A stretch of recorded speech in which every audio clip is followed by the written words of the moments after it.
Hello, listeners and viewers, potentially, because we're back for another Arcade Attack podcast. It's Adrian here, and I've got another super guest on the show. A few months ago, we had Michael Lathan on. We've had him twice, actually, a good friend of the show. And actually, I'd class him as a friend now, which is, I can't believe I'm saying that, believe it or not. And he introduced one of his friends to the show, Erik Wahlberg, and another amazing Sega legend. He's worked on some amazing games, and it is a real honor, real pleasure to get you on the show. So, Erik, thank you so much for coming on today. Thanks, Adrian. I mean, like I said, I'm honored. I think you've interviewed some amazing people already, and just to be on your podcast and be able to share some stories, I think will be really exciting. So, thank you back. No, honestly, the pleasure is all ours, and we are huge Sega fans. For many of us on Arcade Attack, it's probably our favourite company growing up. So just getting the chance to speak to another person, I think you said, before, foot on the ground kind of guy, really amongst the thick of it during the 90s of the Sega sort of golden era. So thank you. Before we talk about Sega, and that'll take the bulk of it into, I'm pretty sure, I'd love to sort of talk to you about your kind of earliest memories about gaming growing up, and how did you get the passion, and have you got like a favourite game sort of in those early days? Sure, yeah. So my first memory is very clear. I was 9 years old, and Pong came out for the home system, right? And it was literally just Pong. I mean, this is, I think, 1976 or something. And my dad bought it for himself, and he let me play it, obviously. And of course, being a 9-year-old, having time with a Pong machine, I played it constantly, right? And so he had his friends come over for a big party, a bunch of adults, and I'm the one 9-year-old walking around, messing things up. And they started playing Pong against each other. And then they said, hey, let Erik play, right? And so I went in there and I just destroyed everybody. And what was funny was I remember one of the people, he goes to my dad, isn't it a little bit late? Shouldn't you be going to bed? And I literally was sent to bed because I was kicking all their ass in Pong. So that was fun. It was, and then, I played so many systems for so many years. Next was like the Breakout console machine that had several games on it, and then ones had blackjack and other ones. So I learned how to play some poker games at a very young age playing those. And then I can truncate some of the stuff and elongate some of the stuff. So in general, though, I played the Intellivision quite a bit. That was probably my system. Obviously, I played the Atari as well. Oh yeah.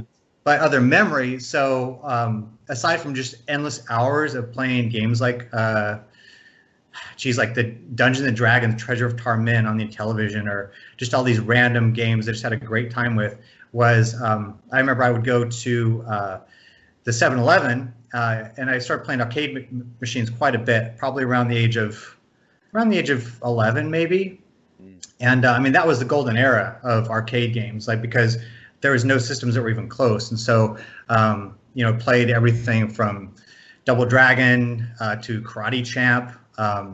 And actually the Star Wars arcade game, the vector graphics game with the voiceover. Oh, I was just in love with that game. And I got good enough where I played the hardest mode and I could beat it on a quarter or 50 cents or whatever it was back then. And then also playing at a nearby 7-Eleven before I was driving, my buddy and I would walk down, and they had a game called Kangaroo. You ever heard of it? It rings a bell, actually. Is it? Yeah. Platform game or? Platform game, and essentially you're a jumpy kangaroo that also has boxing gloves, and you punch these apes, and you punch the things that throw at you, jump over them. I got really, really good at the game, and obviously nobody cares. It's Kangaroo, but I was really good at it, and I always had all the top 10 high scores in there, and playing that for hours. Just good memories, right? Just good memories. Yeah. And then I guess one more memory that I would share would be I also started playing Street Fighter a lot. Oh. Now, granted, there are some absolute monsters out there. You go to the arcades, but I would play Zangief, and I was pretty darn good at learning how to block and had good timing with my throws and things. And I would school people quite a bit. And I remember one time, this is the memory I'm trying to tell you about, was that I went to a random 7-Eleven. I was such an addict. I was probably 20 then, I think. And I remember driving by a 7-Eleven, and I'm like, I want to play Street Fighter. And they're all, back then, when I was, every 7-Eleven had Street Fighter, right? And so I go in there and I'm playing, and the kid comes in to play me, because that was pretty common. and I kept beating him. And I noticed he got frustrated. He's probably like 12 or something, 13 maybe. And he looks up at me and he says, "Aren't you too old to be playing this?" He says to me, right?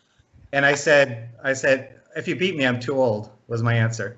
That being said, again, many people, like even actually Mike Latham, could beat me pretty well with Chun-Li. I think it was about 50-50, I think. But I'm not the best Street Fighter, but just good memories, right? So those are some of my memories of it. Now you're talking about how kind of it got me going into wanting to get into video games, was a point you were going to say, right? I'd love to know how. Was it always in the background? You want to work in the industry? So no. So here what's interesting is I think a lot of my interests and a lot of my life experience led up to where I was going to be doing video games, but I never knew it. So additionally, and very much related, around the age of 10 or so, I started playing Dungeons and Dragons. Yes. And I still play it. I'm still a huge fan, and I have all those 3D terrain and hundreds of painted minis and all that, and trying to have a really amazing experience for my players. And it's a great game. How that relates is it teaches you how to be creative, how to problem solve, how to entertain, because you're almost like in a beta test all the time of how do I get people to understand clues to a puzzle? How do I pose problems that are solvable? How can I be reflexive and improvise what would happen next based on what they do? Those things are very much what designers kind of have to figure out, aside from the technical part. And so with playing video games a lot, playing role-playing games a lot, I just had interests, right? Like a lot of people. I mean, how many people play D&D and play video games in the 80s, right? A lot. Yeah. And so then I was going to junior college, and in all honesty, I was screwing around because I was working in a grocery store that paid pretty well back then. They don't so much now, but they had a good union, and I was there for 7 years. Oh, wow. And it was, I was also doing martial arts, so I thought maybe I might do something with that someday. But really, I was just kind of, making more money than I needed, enjoying my life, and things were pretty chill. And then the owner of this place called Macaulay's Food Villa, it was in San Jose. Unfortunately, he passed away at only 37. Oh, and yeah, it's very sad. And what's funny is bad things can become big stories, big changes in life. So because he passed away, the owner, the mom, decided to just close down the stores. It was like just 3 stores. And so when it closed down, I was temporarily looking for some work. And my roommate, he was working a lot of temp jobs, and he happened to be working at Sega as a tester at the time. And so he said, "Hey, they're hiring. You want to see, get a job as a temp?" And I said, "Cool. It doesn't pay as much, but I can do this for a little while and then go back to grocery store, right? Because again, that's where I made the money." And so this was back when Sega was just gaining all the momentum, right? Like Sonic the Hedgehog 2 was, I think, in test at this time, whatever. And so I came in, and they needed bodies, and so they just brought me in.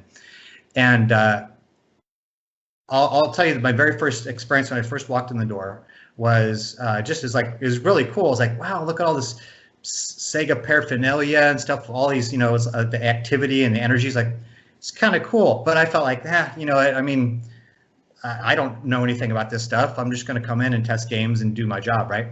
So they sat me down, and it was so packed at this point. There was an office, and I was sitting on a floor with another tester, and we had a kind of a Game Gear ROM kit thing where you play a Game Gear game on a system where you could put in a ROM chip, right? And so we're playing Streets of Rage 2 for the Game Gear. This is the very first game that I ever tested. And once I started playing, I was like, wow. And I remember turning to the guy saying, we get paid for this? It was so cool to be able to do that, right? Yeah. There's so much more to it, right? But still, that's that, wow, this is really cool. And so again, I'm going to try to answer more questions instead of going off on too much of tangents. But maybe about, I'm going to say maybe a month or so in, one day I was walking to the break room. So the break room was where Street Fighter was. And Mike Latham had actually purchased that machine, which I found out later because he wanted as kind of a way to play off some ideas he had for his fighting game, which again, I didn't know about any of this yet. So I'm walking down the hall. I remember off to the left, I see is all these cool, looks like fighting game characters, right? And they're done this really cool art. I think this was by Ernie Chan, who did Conan art back in the day. I'm pretty sure it was him, but it's really cool art.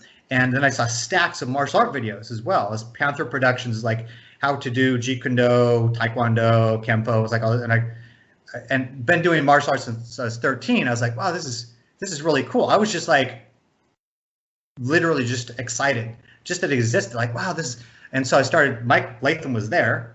Didn't know who he was, and so I started talking to him. Found out he's the producer and he's designing this game, and just in absolute excitement and interest with no ulterior motives, I said, hey, if I could do anything to help. I've been playing video game, fighting games for a long time, been doing martial arts for a long time. I'd be happy to do anything I could to help because it sounds like a really cool game, right? Yeah. Not long after that, he reached out and he asked if I could be on a team that would be sent to Sega Interactive to do some game balancing on the game, which is kind of like what I found out later was an audition for being assistant producer, but I didn't know that. Wow. And so, I guess I'll stop there because I can keep going all the way up to now. But he allowed me the opportunity to then go in and do that. I guess I will tell the one part, which is because at this point I'm still a temp, right? So I'll tell you more about my Eternal Champions experience later because I think it needs its own little kind of conversation. Yeah. We got questions about that. Yeah, because it's so important, right? But so when I was working on the game at Sega Interactive, essentially the game balancing was essentially to get in the nitty gritty of how does the game play, how do we make it, the frames of animation as it relates to the gameplay, the damage, the recovery rates, modifying some collision boxes with the engineers to make sure that everything kind of jived, just trying to make it as good as we could because it also had a super tight schedule. The game was huge, lots of marketing behind it and all that stuff.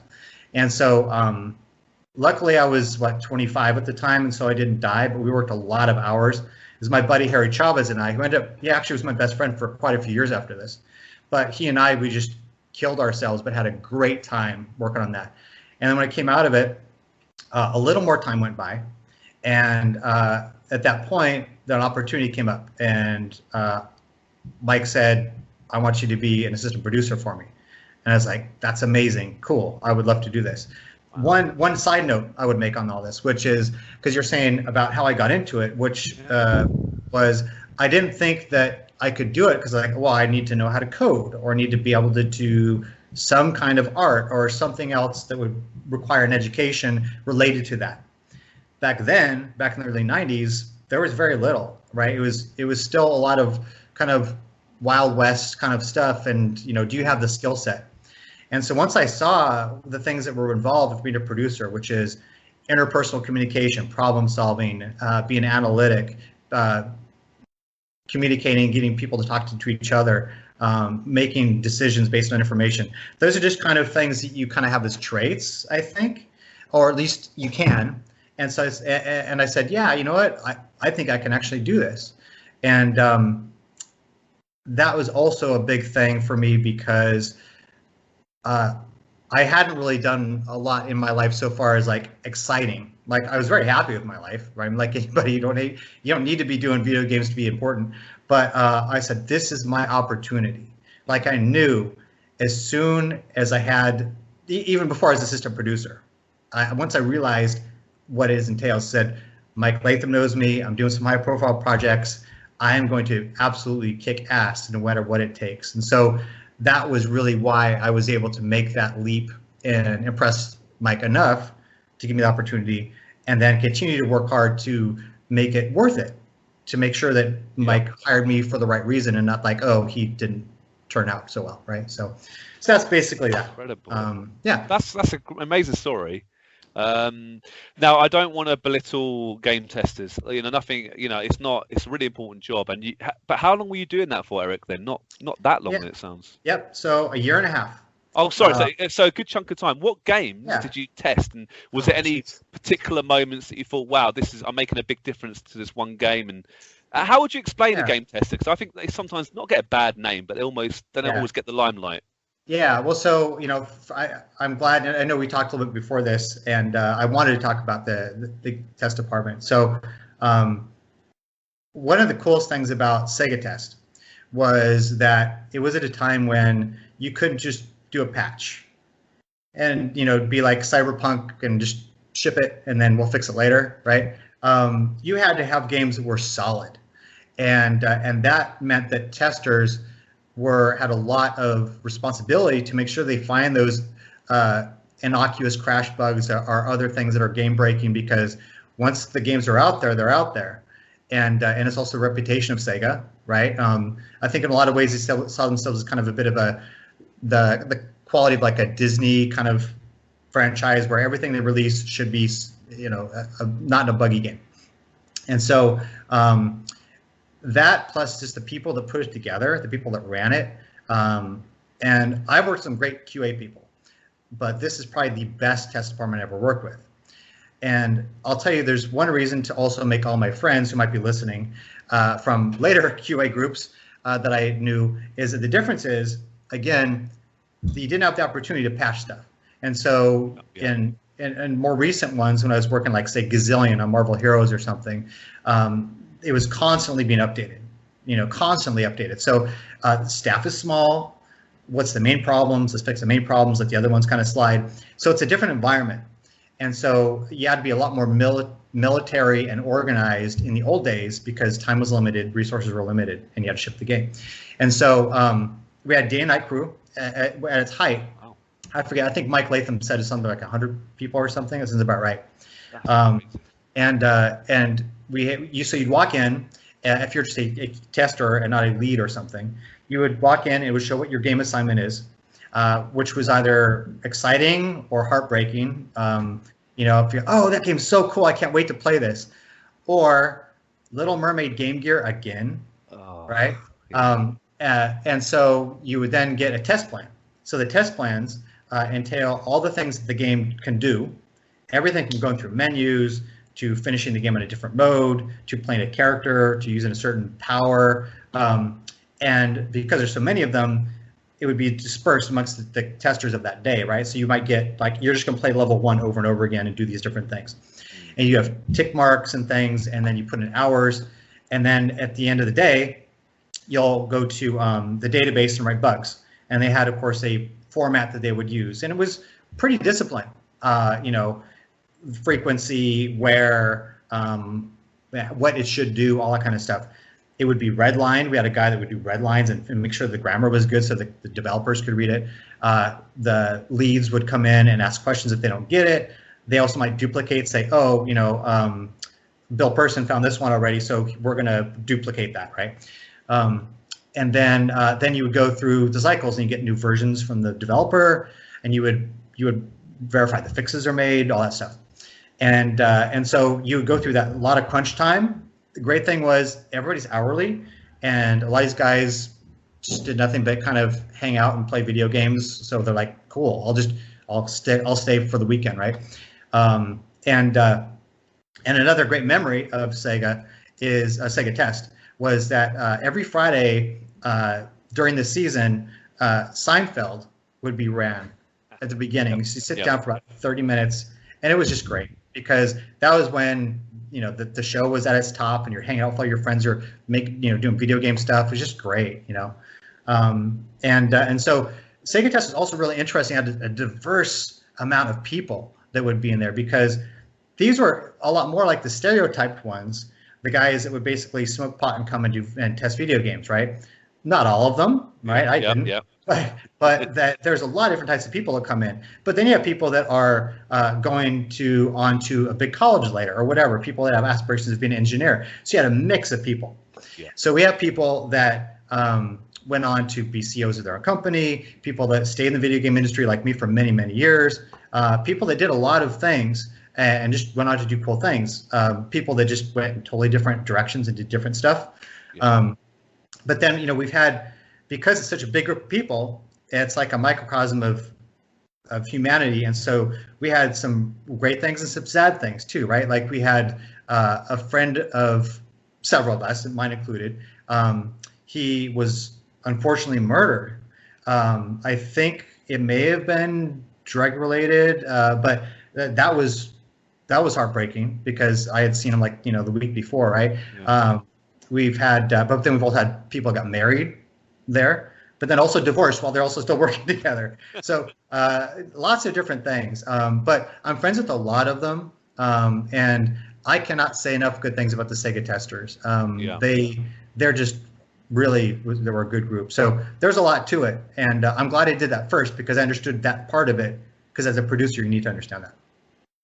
We've had James Purple Hampton on the show before. He was a tester for LucasArts, and he went on to make Alien vs Predator on the Jaguar. A very good game on the Jaguar. And he did tell me, he said literally that the testing in a previous company really made a massive difference for his future career making video games. And it sounds, Eric, it sounds like you echo that as well. And testers, they play a really important role, don't they? Let's be honest. Yeah. Absolutely. I mean, a thing I wanted to say was that because I've touched a lot of product and because I was the lead on certain things is why I get opportunity to talk to you, right?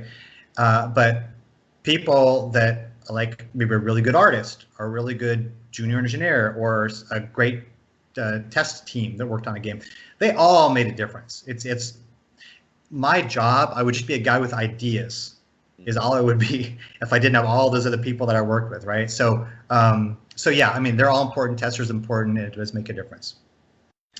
Before I forget, because I would kill myself. So you talked to Mike Latham about the I don't know if he told you what the the YouTube channel was, but Hermanos de Midgar. What's that 5-hour long biography about him? Incredible, yeah. I've seen parts of it. Yeah, so he discovered it, right? He's like, oh my God, right? This guy, his name's Oscar Gonzalez. He actually has 4 names, being Spanish, but he has done this great work. And then because I commented and started talking to him, he's also doing a biography on my work. And so I'm obviously super flattered. One of the biggest things about this to me is that my daughter, especially my youngest one who's 2, my oldest one's 19, she'll still want to see it, but that when they get older, they can see this. Here's my dad, they're talking about all the way back from, because this guy, Oscar, I mean, he does so much research, and he goes all the way back to literally when you were born. And so that's why Mike's is 5 hours long. And so I just want to give him a plug on your show. Hermanos de Midgar is the name of the YouTube channel. Now, it is in Spanish, so definitely if you have any Spanish-speaking listeners, they should definitely see these. But it's also captioned in English, as you know, because you've seen it. Yeah. So I just want to make sure to plug that before I forget. Now, I did kind of lose track of what we were just talking about, so maybe you can remind me. We were just talking about the importance of testing, really, and so really run through some really quick games you tested. Was it Sonic Spinball? Were you actually producing that game, or? So I know that list of games, right? So I'll need to go in at some point and update Moby Games and IMDb because it's really like some of them are wrong or I just got to credit somebody just put me in there. But I did a lot more.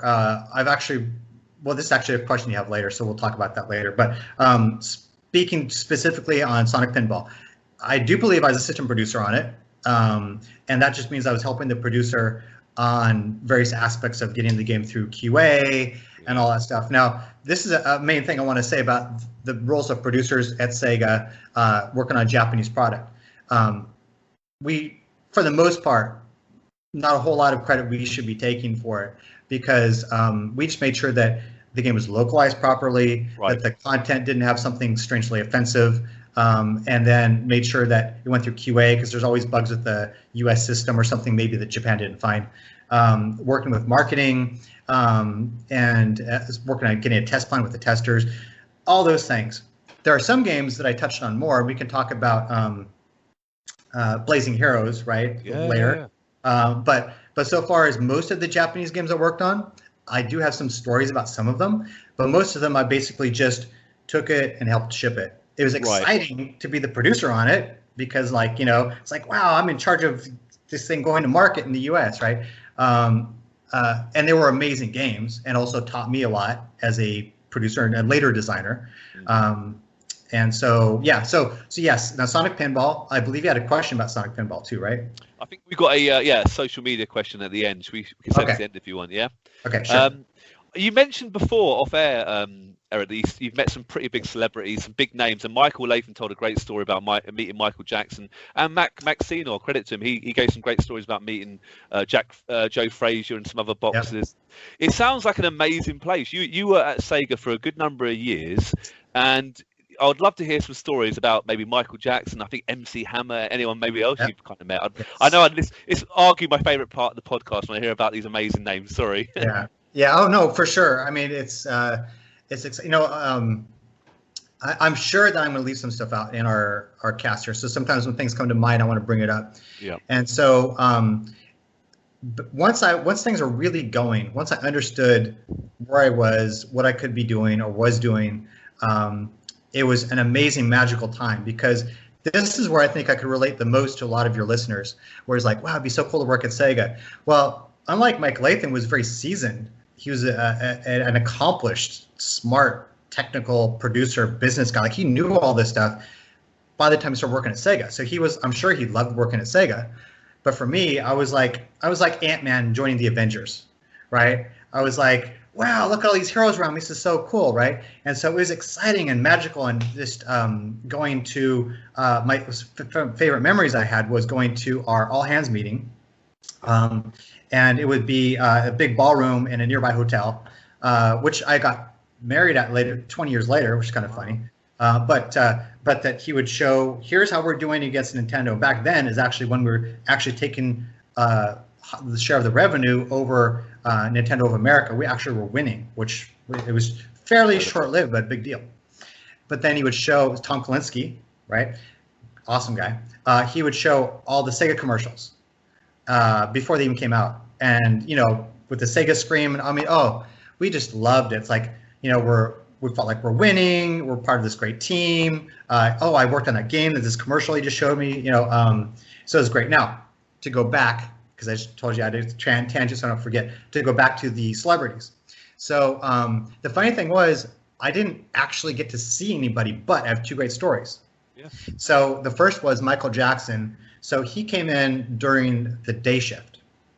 And like I said, there's day and night shift, right? And at this time I was working the night shift. And so it's one or the other. It may have been I was in a day shift and it just ended. But either way, my buddy, again, Harry and I, they already said, like, nobody can do anything but act normal, right? And so, and additionally, if you're not supposed to be there, you can't be there, right? And so we knew he was coming. And so we parked right in front of the entrance to Sega. It was at this time just one building, right in front of the entrance. Like, he backed his car up, so we would be like 20 feet from the door. Like, we would see him. We would make sure to see him, right? Yeah. So we sat there for I don't know how long, waiting for him. And then a little while later, we saw somebody drive up, and then we say, "Hey, is Michael Jackson still there?" I said, "Oh no, he left like an hour ago through the side exit." So, being a celebrity, that's what they do, right? So he snuck out the side. So it was kind of funny that we had waited so much time, and he just went right out the side door. Now, the funnier one is MC Hammer. So he came over, and he's a big sports guy. I don't know if you know that. And yeah, so he wanted to play Joe Montana football with our best QA guy. This guy named Keith. And he was really good. Keith was really good at the game. And I wasn't there because I didn't get to meet him, but I had heard. This is like, again, I think it was another part of the building or something like that, right? But he beat him like 49-3 or something. He just destroyed him. It was so funny that MC Hammer is the one that won. MC Hammer just comes in. He's like, never played the game, understands football. He's played football video games before, and he just destroyed him and left. So that was pretty fun. Now, okay, so I take it back. It's been 25 years. I did see him leaving in his really awesome. I forget what kind of sports car it was now.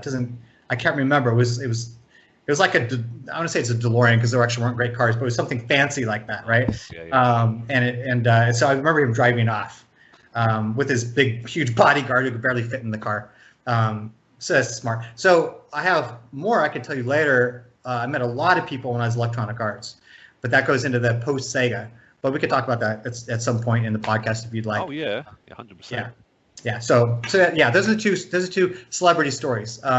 Because I'm the boots on the ground guy, I didn't get to meet Joe Montana when he was talking about the football, which I would have loved. He's my favorite athlete, for a long time, and I would have loved to have seen him, but it's okay, Who do you support then? Are you a big American football fan then? Oh yes. So grew up in the Bay Area, so I was a 49ers fan. And right. Just around the time when I was really starting to understand the game, really getting into it, because keep in mind I was playing D&D and video games, usually not also an intense sports fan, usually. And so, but about the time I really started paying attention was when Joe Montana, who still had some legs in him, they let him go to Kansas City Chiefs. Right, yeah, of course, yeah. Yes, and at that point, I was a big Joe Montana fan. And so, again, I don't know if I'm going to mention his name again, but my buddy Harry and I, we were both Joe Montana fans. So we said, that's it, we're Chiefs fans now. And I have been to 6 Chiefs games. I've followed them all throughout the years. He only played for 2 seasons, right? Joe Montana. But for 20-some years, and they just finally won the Super Bowl earlier this year, right after me following them for 25 years, they finally won. So I'm a big Kansas City Chiefs fan and love Joe Montana. And of course, things like boxing and, MMA, stuff like that. Amazing. No, good stuff. So I've got here, you kind of mentioned a bit earlier that getting promoted quite early on, and you never really had, it sounds early on, especially when you first walked in Sega, aspirations to hang around too long, but you were soon promoted to an assistant producer, became a producer on many title, huge games. I've got here like Eternal Champions, which we'll talk about a bit more. I've got the Lion King, Virtua Fighter, Ristar, Golden Axe, and you said here Moby Games is not completely up to date, so please, if I've forgotten some other massive titles, feel free to chip in, Eric. Well, so I can tell you this, right? So I didn't go through and analyze. I think there's probably about 5 or so games from Sega that maybe aren't on that list. But those, for the most part, are ones that, again, I helped shepherd out the door, right? Now, but I do have stories on several, and I can talk about several. I'd love to hear some stories about the games, yeah. And I think I assume a lot of your viewers would too. People would play the games back then or whatever. So one of them is a very interesting one, and this is going to be jumping ahead a little bit. I was working on a game, an RPG from Japan. And it was a cool little game. It was a Saturn game. I don't know if it's the first Saturn RPG it was 3D, because I like 3D kind of texture kind of characters and stuff. But we got the translations for it, and it was I don't know who translated, but it was garbage, right? And so I had the opportunity. I had the opportunity to rewrite the story in a way it'd be concise, hopefully a little clever, even change the story a little bit to make it more interesting. And how that worked was, first off, I just had the okay, because I showed, it may have been Micah showed it to. I said, this is we can't ship, this is horrible. And rather than ask somebody else to redo it, because I was also playing the game, so I understood the flow of the story and the characters involved and all that stuff. So I wrote, and I was sending out the stuff to Sega of Japan, and they were really cool about putting the stuff in. And I was getting it. It was looking good. I was feeling really good about the quality of that part. I was working really hard at it because it was the first time I've professionally written to that degree. And so we got about maybe 3/4 of the way through. And this is about the time that I'm assuming that Sega was getting their numbers in for Saturn and seeing how they were doing in relation to Sony and all that. And I think that the relationship between SOJ and SOA at that time, the power level was different.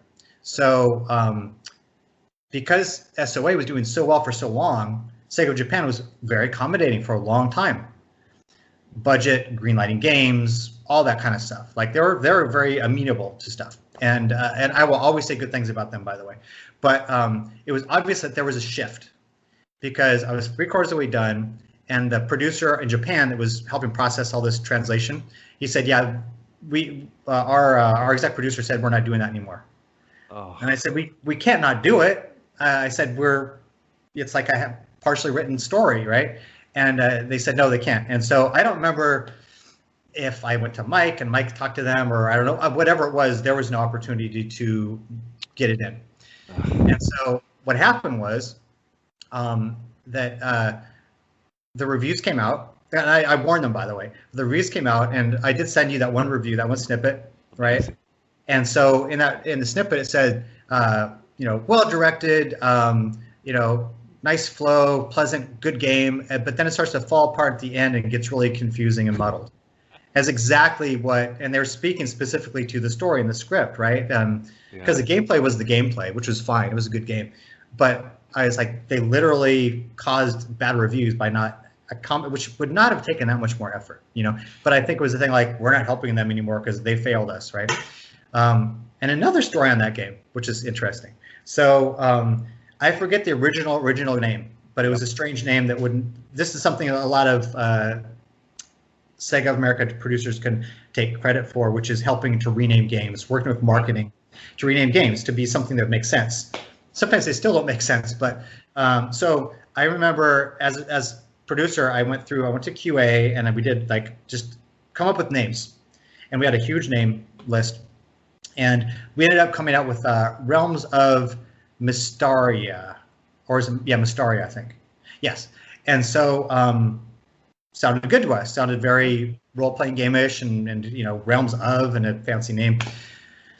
We released it. We weren't that long out there, but then suddenly found out we got sued by TSR, the owners of Dungeons & Dragons, because Mystara is a setting that they had released not too long before that. So what happened was either my subliminal influence, because I played D&D, but I didn't use that realm, so I didn't pay attention. It may have come in, and it was one of the things I offered, or maybe a QA person or somebody had that, but it sounded good. So we had to pull it off the shelves and rename it. And I was actually quizzed by the lawyers about how we came up with the name, and it was very intimidating because it was still fairly early on in my career, and I felt like if I say the wrong thing, I might get fired. Like, you're the guy that screwed it up. Luckily, I was able to tell them. I said, hey guys, give me a list of names. We put it through legal, right? You guys, and legal approved it, and but I guess Mystaria and Mystara, and it was for whatever reason legal didn't catch it. So we renamed it Blazing Heroes, which is what most people know it as, because there's fewer Realms of Mystaria that are out there. So so that's that story. And obviously, so I had a lot of things going on, good and bad, with that.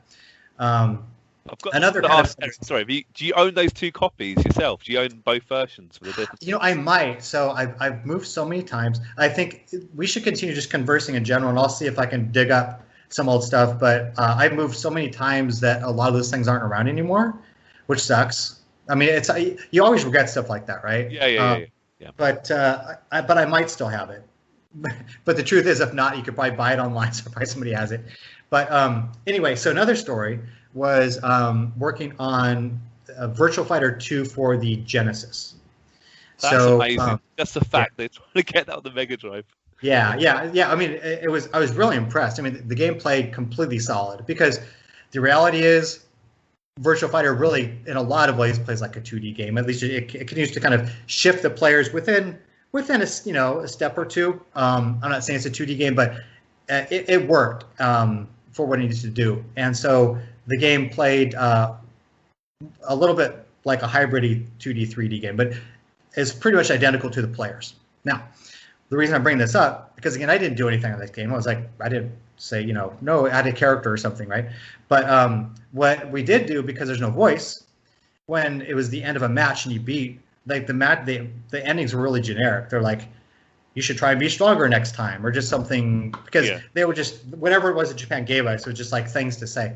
So this is just a fun story. I don't think it made the game better, but being in QA for so many years and playing fighting games with people, we had so many obnoxious call-outs we would give to each other when we would win, right? Like, for example, we'd say stuff like, you'd beat somebody after some heated battle in Street Fighter, and you'd say, I'm asking myself a question right now. Where's the challenge? right? We would always we had so many of those, right? And so we basically made a collection of those, and we tried to match them the best with the characters that would have to say those kind of things. And so a lot of our old jokes, and I confirmed this by going on YouTube the other night. I said, yeah, there it is. You know, I forget which character is saying some of the stuff that we put as inside jokes. So that was kind of funny.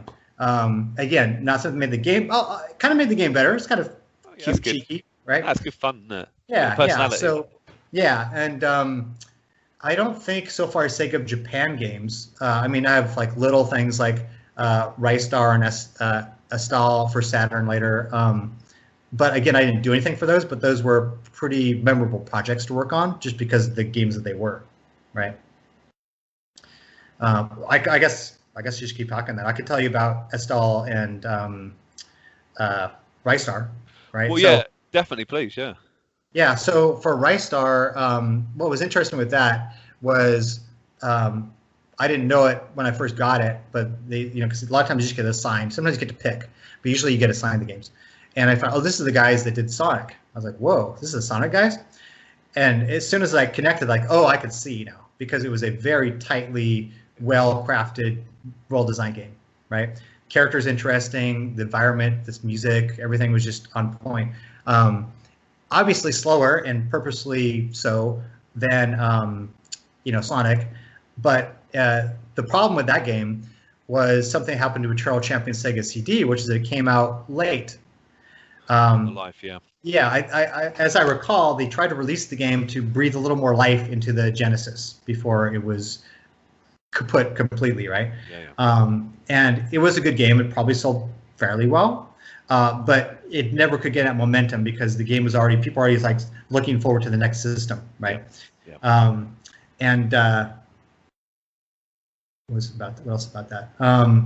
I think that's basically it, but to me it's just interesting reflecting upon that. Oh, was that later on I realized, oh, you know, because Donkey Kong with the SNES, they tried to kind of do that with the 3D rendered kind of look on the, you know, I think they were trying to do something similar. And so the strategy was good. It was unfortunate. My point about all that with that game, it's unfortunate it didn't come out like a year earlier, because I think it would have been more popular. But I mean, it's out there and people played it, and people who could hear about it could probably find it and play. And so it's not like it can't be played now, right? And then Estal, the only reason I would mention that game is, do you remember this game at all, by the way? Estal? Estal? No, I don't recall it, I'm afraid, Eric. Sorry. Okay, so guys can look it up later, but it was a Saturn game. Funny thing was, it was kind of similar to Ristar in a way, in that it had a character who was kind of similarly visually envisioned, and it had like kind of single move kind of things, but it was a more pleasant, relaxing platformer. But it was a really pleasant little game. And the reason I mentioned this was, these are like small things, but the voiceover person who came in to do all the voiceover for the US side, there was this really talented lady, and I was helping to direct it, and I thought she did a great job, and I was, you know, giving her some cues and giving her feedback, and it's great. So when we're done, and I was really happy with it, I heard from the sound engineer, the guy who's in charge of of the music team, sound and stuff. He said, she was really upset. She thought you didn't like her stuff. I was like, what? So yeah, it's kind of a weird thing that I guess, who knows what I said. But this was a good lesson for me to always be hypersensitive to the things I say, so that they're read the right way by people, because you want to make sure that they understand especially when they're doing something right. So it's just an interesting kind of tidbit for you. Yeah, it's interesting. And the sound stayed in the game, is that right? They weren't removed or anything? Oh no, yeah, all her voiceover stuff is in there. It was all good. It was good. That is odd. Let's talk a bit more about Eternal Champions, if that's all right. Of course. Michael has mentioned you a couple of times, and he said that you built a very good, you know, he considers you a really good friend. I think he even mentioned at one point, again, I don't want to bring up some bad memories, but he said that you had a little, not falling out, but you didn't quite see eye to eye at a certain period. But there's very strong mutual respect there. I don't want to put words in your mouth, Eric. You can fill it in. But he really saw something in you, he said, and he is really proud of what you've done and what you've achieved. And he said, Eternal Champions. I think he's more talking about the sort of the Mega CD version, but feel free to correct me. It wouldn't be the game without you. Is that how would you reflect on Eternal Champions? When did you get your teeth into that game? What was your kind of relationship with Michael Latham, if you don't mind? Well, so I can talk to a lot of ad nauseum. So first off, I think it's super important that I want everybody listening to me know, I think Mike Latham is an amazing human being, let alone all the stuff he's done in video games. He gave me an opportunity. He supported me, and he has just done nothing but fair-minded kind of stuff. Any issues we had, especially in retrospect, as a 53-year-old man, was just nothing. It's not even worthy of talking about. I have great memories of when I was there. He was Odin and I was Thor, even though I didn't have blonde hair. And then our friend Bill Person, who I'm sure he's mentioned to you, the producer, because he was a little more conniving. He was Loki, right? But I mean, it was just great. Working for him was awesome. I mean, so I think one reason you might mention this is because a lot of successful people are very type A, and so sometimes that can be abrasive, right? But he was just very focused. He wanted good work. He wanted Sega to succeed. He cared tons about his projects. He was working on every single one. Obviously, Eternal was his baby. So I mean, working with him was great, and I learned a lot. He helped me, with all these opportunities, and he once he gave me opportunities to do stuff by myself, he just kind of let me do it. So I want to get all that stuff aside. I have nothing but good things to say about it. Now, so far as Eternal, so I feel like I was working on Eternal from 1993 until 1995, straight, because I was either working on the Genesis game with him, which is more short-lived because it was like it's already in production, get it out. But that was really intense, and that was the part I talked about earlier when I went in with Harry Chavez. And then after that was done, he had already gotten the green light for the Sega CD version, right? And this is actually the one that he was actually alluding to, because I helped game balance, but the game would have been pretty similar, I think, without me. I didn't revamp the fighting system and do anything. Whereas the Sega CD version, which is when he sent me on site with a couple QA guys that were kind of working with me, for me, helping me out, and that was where I was able to redesign the combat system. I was able to come up with entire movesets for some of the new characters, special moves for many of the characters, because we added, of course, special moves to them, as well as criteria for how do you get a Senna kill, for example, which or how do you do a vendetta, getting stuns, all those kind of those nuanced kind of things. And so so working on that Eternal CD was probably my single best memory in the industry, was working on the game, because at that time the team I worked with at Sega Interactive were great. They were all awesome. Like, they were good-natured, hardworking. Rod Nakamoto and his wife that were in charge there, they were great. It was just a super cool time to work. It was funny, I remember too, that was back when O.J. Simpson trial was going on. And I remember we would have our breaks in the break room with the TV on and watch the O.J. Simpson, and we worked 7 days a week, 5 days a week we would be watching the trial and then going back and doing our work.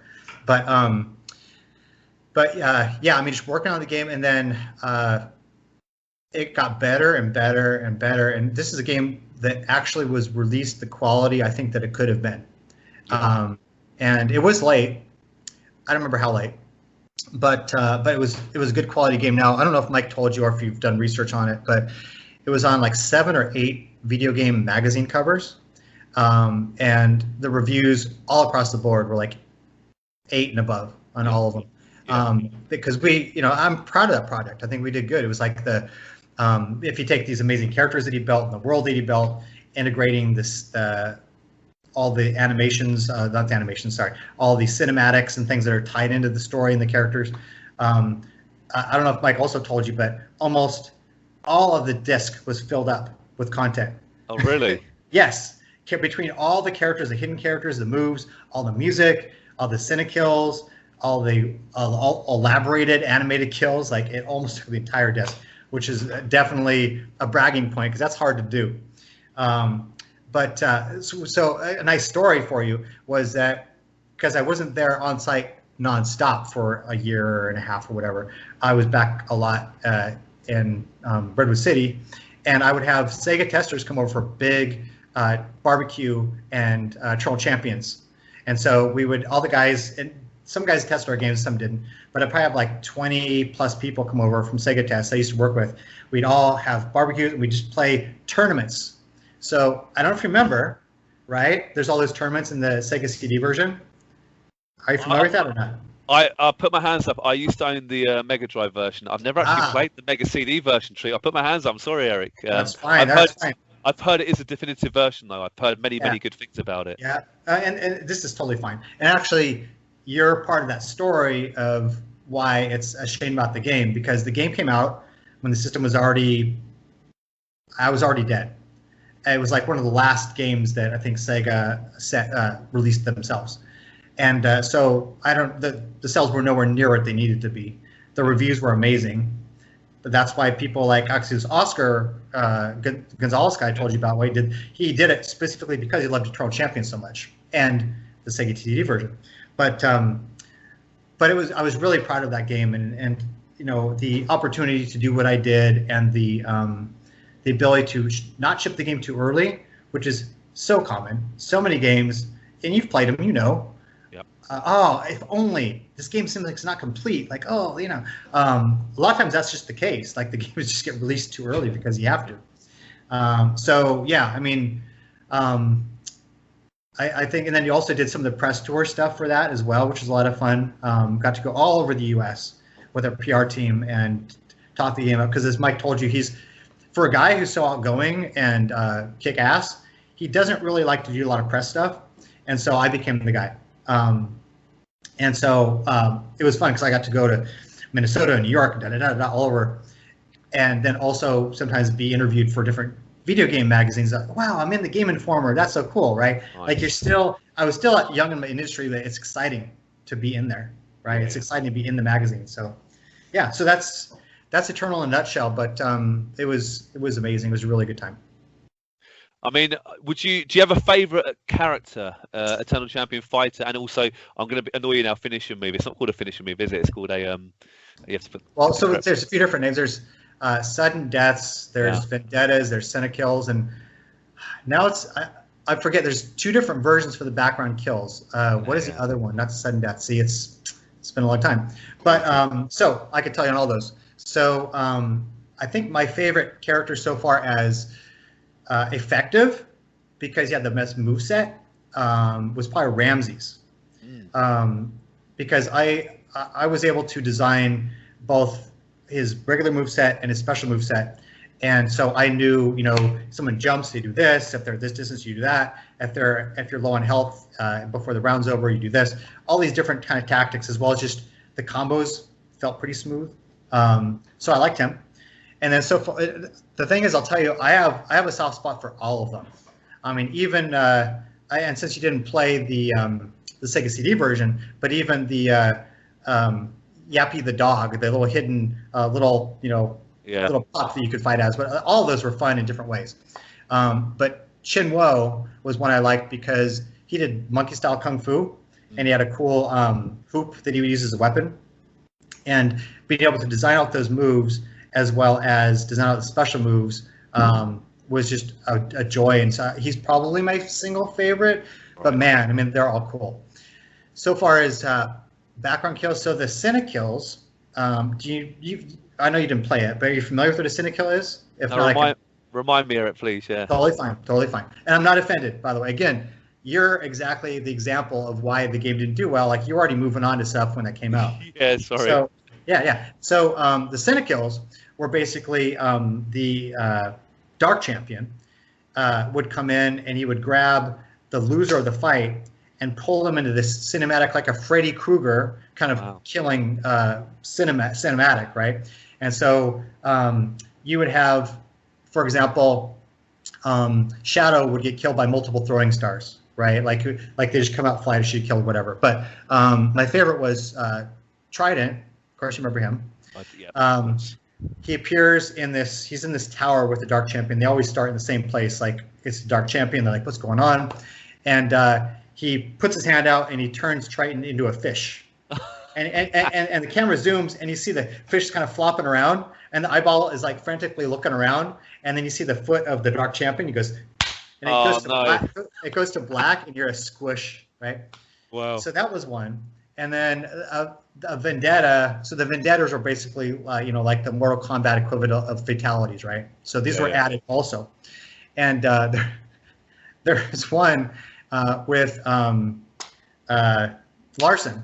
And it's very simple, but it was just brutal. So he grabs the opponent by their lapel, and he pulls out one of his sais, and he stabs him in the stomach again and again and again. And at first, the character's screaming on the first few stabs, and you see the blood gushing out, and then it stops screaming, and it just keeps stabbing. It just keeps seeing the splurt. He must have stabbed probably 15 times before it stops. It's so over the top. It's like it was just bad. And then two other honorable mentions was that the Midnight Background, and I don't remember if this was. I don't know if this was in the Sega CD version. The Genesis version. It was where you fall through a trap door and you go through and there's these blades and they kind of cut you as you go down the pit. Ooh, I remember myself. So you and your watchers can do themselves a favor and just look up all the kills for Eternal Champions because there's several videos out there. Just it's back to back. And so this one is probably about 2 minutes long, I'm guessing. And you fall through this pit, and there's these blades and these saws and things that you're like this. And your character goes through, and he screams, and he's your character at that point. He's just like a husk with like his skin's all off, and he's like kind of like this. And he goes to another set, and then he's just maybe like a head and an arm or something like that. Yeah. And he goes to another set, and he's like just a skull, and the skull falls for a while until it hits the bottom of the pit and explodes. Have you seen this one now? Yeah, I think I've seen that one. Okay. I've definitely seen it on YouTube. Yeah, it's great. It's so amazing. And the last one is it's a simple one, but again, it's just so obnoxious. Was the shark kill in Riptide's background, which Riptide was Sega CD. You've seen that with the shark. So, but they were fine. Going back, by the way, to when we would play those, have those barbecue tournaments with the testers. There's also a mode in the tournament where you get extra points for doing kills. So you wouldn't just try and win a match. If you could actually maneuver a guy and knock him off the boat and have the shark eat him, you get extra points. So they'd be watching, and you'd be getting upper hand, and everybody, they've all tested the game, they know, and they'll start going, shark, shark, shark, shark, and then you knock them over, boom, everybody cheers, and the loser's got to sit there for like 20 seconds and watch the shark eat him. So there's no game like it so far as those moments, I think I said to Michael, it's such a great game. I can't really speak too much about the Mega CD version, but it should have been released in the arcades. It should have competed against Mortal Kombat and even Street Fighter in the arcades. It was good enough. I personally think it's good enough. So I would agree, and I think another thing that I was proud of that game, and this is for everybody. Again, I don't want to say when I say I'm proud of it, it's not like I did it, everybody, but that very difficult to make a good fighting game from scratch, because if you look at Street Fighter, Virtua Fighter, Mortal Kombat, all these things came from arcade roots with big development teams, lots of times iteration. They developed the game over many years, whereas we had one shot. We had a finite amount of time, finite amount of people, and so it was a good game. And then again, the characters in the world were very interesting, right? And so there's that interest, right? So I mean, obviously Mike's talked to you about the third version that he wanted to do that probably got nixed because Sega of Japan didn't want competition with Virtua Fighter, which again they're two different games. So, but yeah, and the thing is though, it's the year of the retro, or it's the decade of the retro games. It's like if Mike ever wanted to kind of dust off his producer cap and put it back on, I mean, Kickstarter or something, I mean, for sure it could completely be done again, and if not that game, because Sega owns it, an homage to it, right? So yeah. Well, Streets of Rage 4 came out, and that was a homage to the classic series. Yeah. And there's honestly, when we posted our first ever text interview with Michael many years ago now, and it was largely about Eternal Champions. Loads of people are very interested. It's one of those games that a lot of people, I think, respect, and it doesn't always get the praise it deserves. It's kind of under the radar a little bit for Sega titles, personally. And actually, we've got a few social media questions at the end of the interview, Eric, but I'll sort of jump ahead here. Charlie Yu, who's a sort of a really good listener, kind of a member of Arcade Attack, actually, he asks, would you ever like to see a new Eternal Champions game, or even a HD remake of the originals? What do you think about that? Yeah, well, so I guess a good segue from the last conversation I just had, which is probably why you brought it up. So because retro is back, so I think, and even I know that Mike was planning to do a 3D game for the Eternal Champions 3, but it was almost a must back then. Everything was going 3D. Yeah. If you didn't have a 3D game, you were like behind the times. And now people appreciate the nuances and the differences of games that are 2D fighters, and there's actually 2D fighters have been coming out in the last 15 years, probably slowly trickling through the different systems. So I would imagine, as kind of a visual set, it would be still 2D, but it would be everything upgraded because of the technology we have. Okay. If we had the license, just upgrade the characters, give them new outfits or things, make them different. But I think visually, it could just be a better looking game of that. Yeah. And then, but then there's so many ways you can elaborate that, right? So you could have, because so much of Mike's creation was the stories and the characters, right? Yeah, and so you could take the story aspect and maybe do something like a choose an adventure kind of thing with the characters talking, and that could lead into different combats. Like a lot of the Mortal Kombat games have done, but we could actually do it with choosing a path. Because ultimately they just end up with fights anyway. So I mean, you could manage that. You could do things like you could unlock moves and come back and play through it again. You could have versions of it where it could play. So there's obviously experts in turn as we would have liked, right? I'm familiar with that game at all, but taking that, have portions of the game that could be like a Streets of Rage Double Dragon kind of game, maybe even play with another person. The moveset, because it's 2D, you could probably pull off combos and do special moves, and that could be fun. That could be a portion of the game. So there's a lot you could do. But is the answer to that question, though, is yeah, for sure. Like, I think realistically, it'd have to be an homage, because I don't think Sega would ever part with it. I just think they're too, like, why would they? Like, you're going to give us how much money? No. Like, they would want so much money. But again, like, if Mike was able to do it again, he could just create all new characters. I mean, after being in the industry for so long, yeah, when people take your ideas, that sucks, but it's not like you're out of ideas, right? Make something new. So. No, definitely. I would love to see it personally. Right, I want to talk about SegaSoft now. And Eric, I'll put my hands up again. It's one of those things that I don't know too much about. It's one of those things that I actually think we might cover in a future podcast. Just talk about SegaSoft, because it's unbelievable.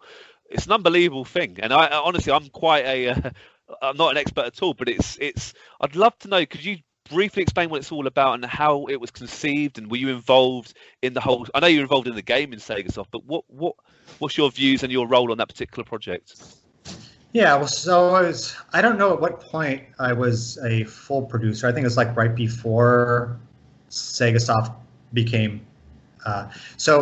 Here's some things that I've surmised over the time, some things that I knew, but again, because I wasn't the guy in a lot of those bigger meetings. Right. Okay.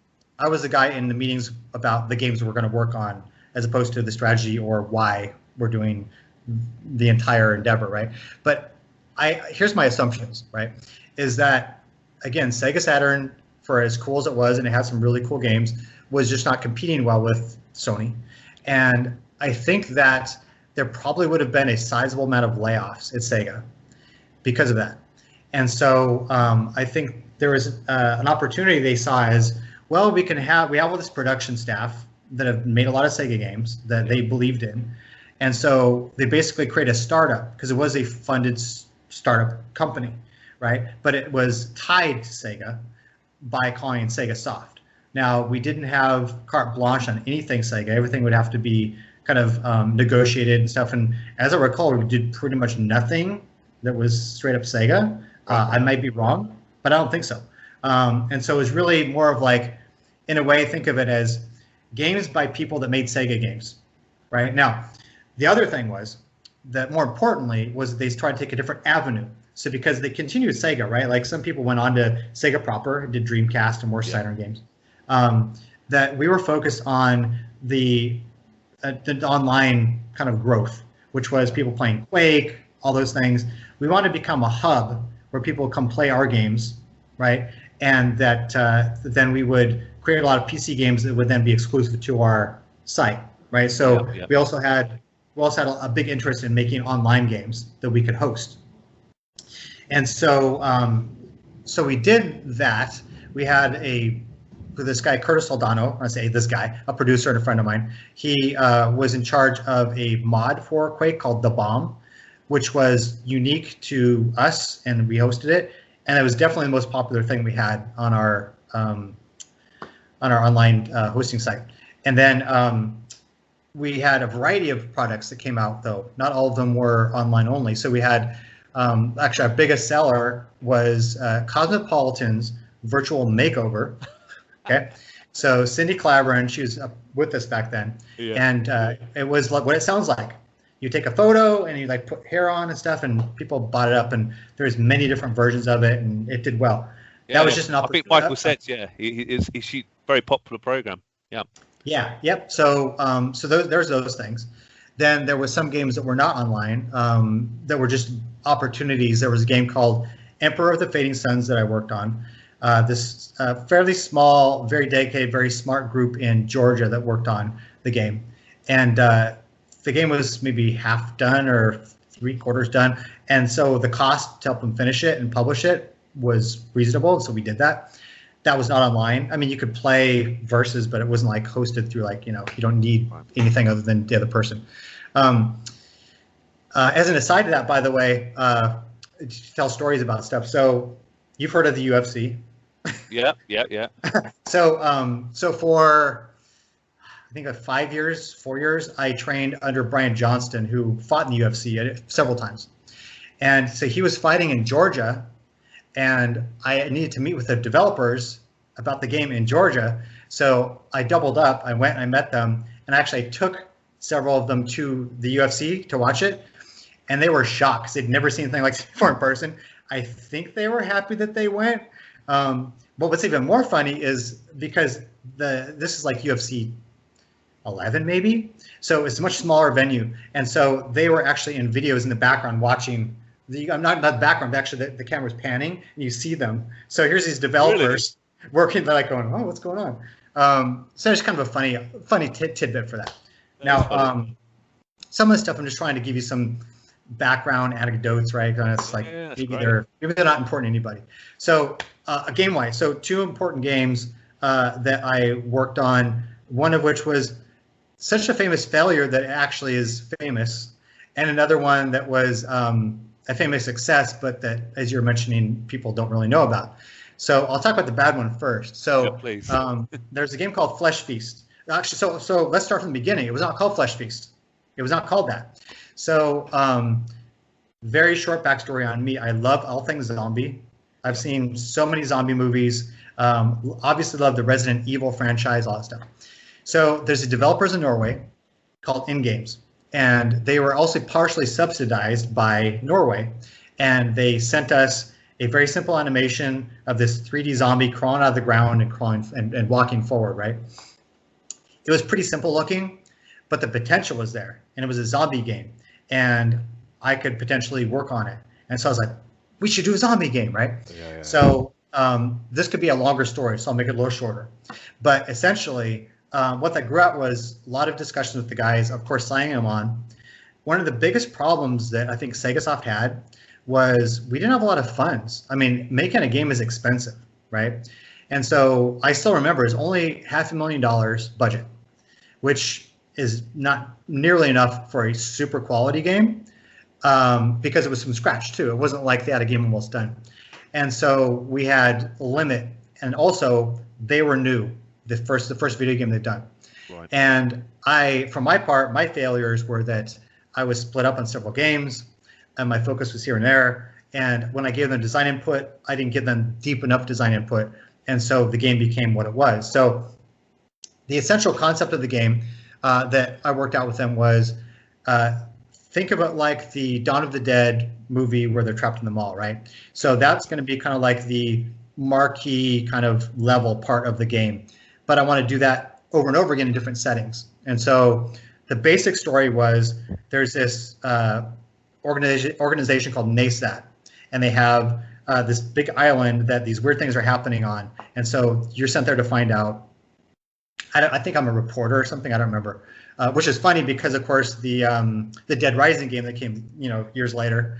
But so essentially, you would control yourself and other characters, and you would try and secure the area of zombies. Sometimes you just try and escape, but then you would basically start gathering a group. Some guys would die, some would live. You pick which guys you're going to use. You'd find weapons and things. Like if you go to the guns shop in the mall, you're going to find guns. Or if you go to the, you can get some fertilizer maybe in the football kind of stadium, whatever, and maybe make a bomb out of it. There's different things you could do, but it was way too scattered. And we tried to be both a real-time strategy where you could control your different guys and also allow you to get in. And so everything was kind of garbage.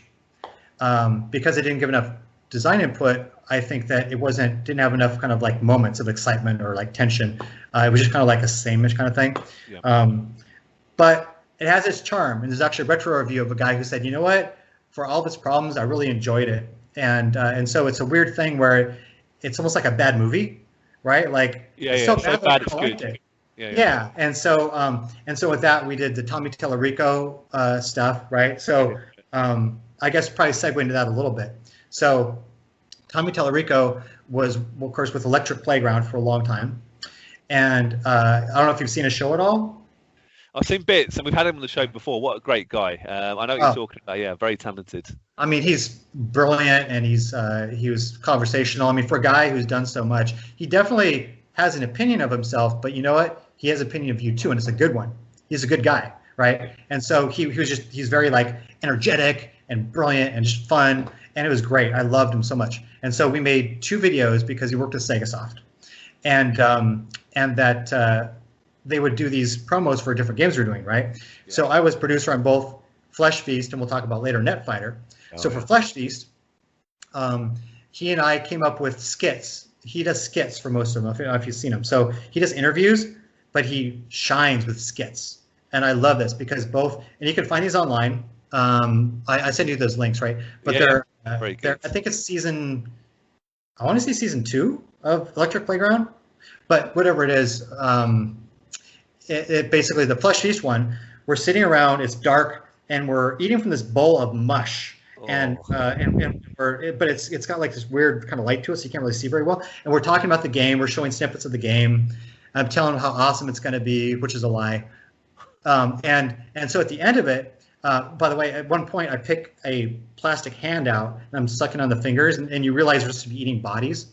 And then he says something like, he goes, it sounds like a great game, Eric, and this is some great grub. He's all, what is it? And I said, funny you should ask, right? And so then I reach under his shirt and he starts screaming. I pull out, it looks like a bloody piece of body part, and I put it in my mouth, I tear it off, and then it turns to all bright lights. And so you can see I'm covered in blood, and this what it was is chicken, raw chicken, by the way. Don't ever do it.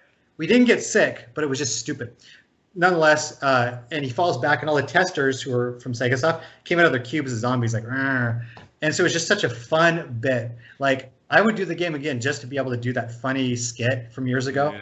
And so, I want to go back on one thing. When I said his opinion of himself, what I meant was he's very confident in his accomplishments, and he should be. So I want to make sure that be very clear. I love the guy. So that was the whole thing of Flesh Feast. And I guess the other thing, I came up with a name for it. It was a movie from the early 70s I had not seen, but because it was so long ago and it was so minuscule that our legal team's like, yeah, we're not worried about it. You can call it Flesh Feast. Our marketing guy, Greg Shemango, he did a great job with this huge, gross poster of like a chainsaw with body parts hanging off it. He sent these arms, these bloody arms, to all the reviewers ahead of time to get them hyped about the game. It was a lot of fun in spite of the end result. So that was Flesh Feast. The other one was Netfighter. There's other minor ones, but those are the three that matter. So Netfighter was one where it made a lot of sense. So we had the online side, which is a very important part of our business. And Mike and I did fighting games. We loved fighting games.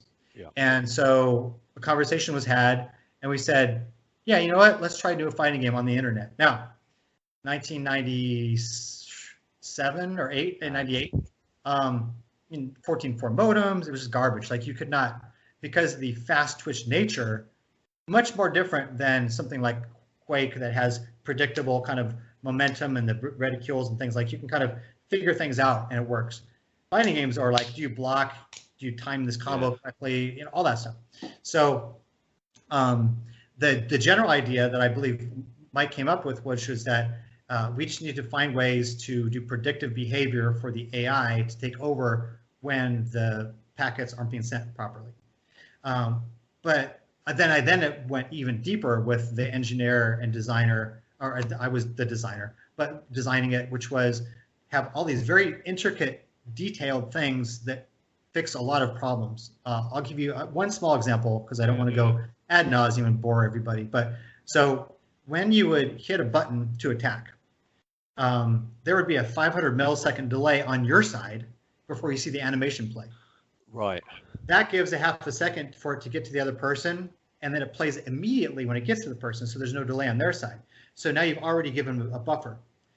Similarly, when you do a move, the game assumes you're doing the next move in a combo because it has string combos. If you do this, it opens, and so it will start to play the combo on the other side if it hasn't gotten the packet in time. And quite often you are doing the combo, and so it just catches up as appropriate. Very clever. And we have a lot of things that are a lot more complicated to explain about if you lose it for 3 seconds or damage is done that wasn't done. But it all worked, and it was a fun game. It was meant to be a lot more, but just like Ristar and just like this Sega CD Eternal Champions, it came out pretty much around the time when SegaSoft was going to go down. And so it had a few players, no opportunities to do a sequel or to elaborate on it. At that point, it was pretty much dead. I'd already moved on to EA at about that point anyway. Right. But that was the end of SegaSoft pretty much within a year, I think, after the game came out. So yeah, it's basically SegaSoft. A lot of PC games, no console games, right? And other things trying to make money, like business opportunities. So. I know it's a bit of a silly question, Eric. These SegaSoft titles, it's all online. There was no physical copies of these games. Is that right? They're you couldn't buy physical copies. Is that right?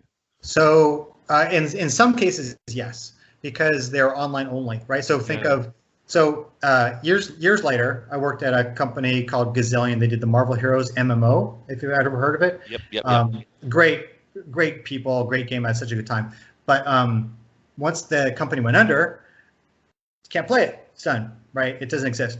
And so some games like Netfighter were only for Heat.net, which was part of SegaSoft. And so that and games like 10-6 and these other games that other producers in our department did, they can't be played because they're only there. Now, games like Emperor the Fading Suns, the terribly good, terrible Flesh Feast, you can buy PC games of all those because they're not online only. Yeah. Do you think there's room for, I don't know, because every console's online these days, could they repackage all these games, SegaSoft titles, make it fully online? I just think these sort of games, I'll be honest, I've never really heard of SegaSoft until we started Arcade Attack, really. Right. It went over so many people's heads, and maybe it was ahead of its time. Do you think there's a case that could be brought back?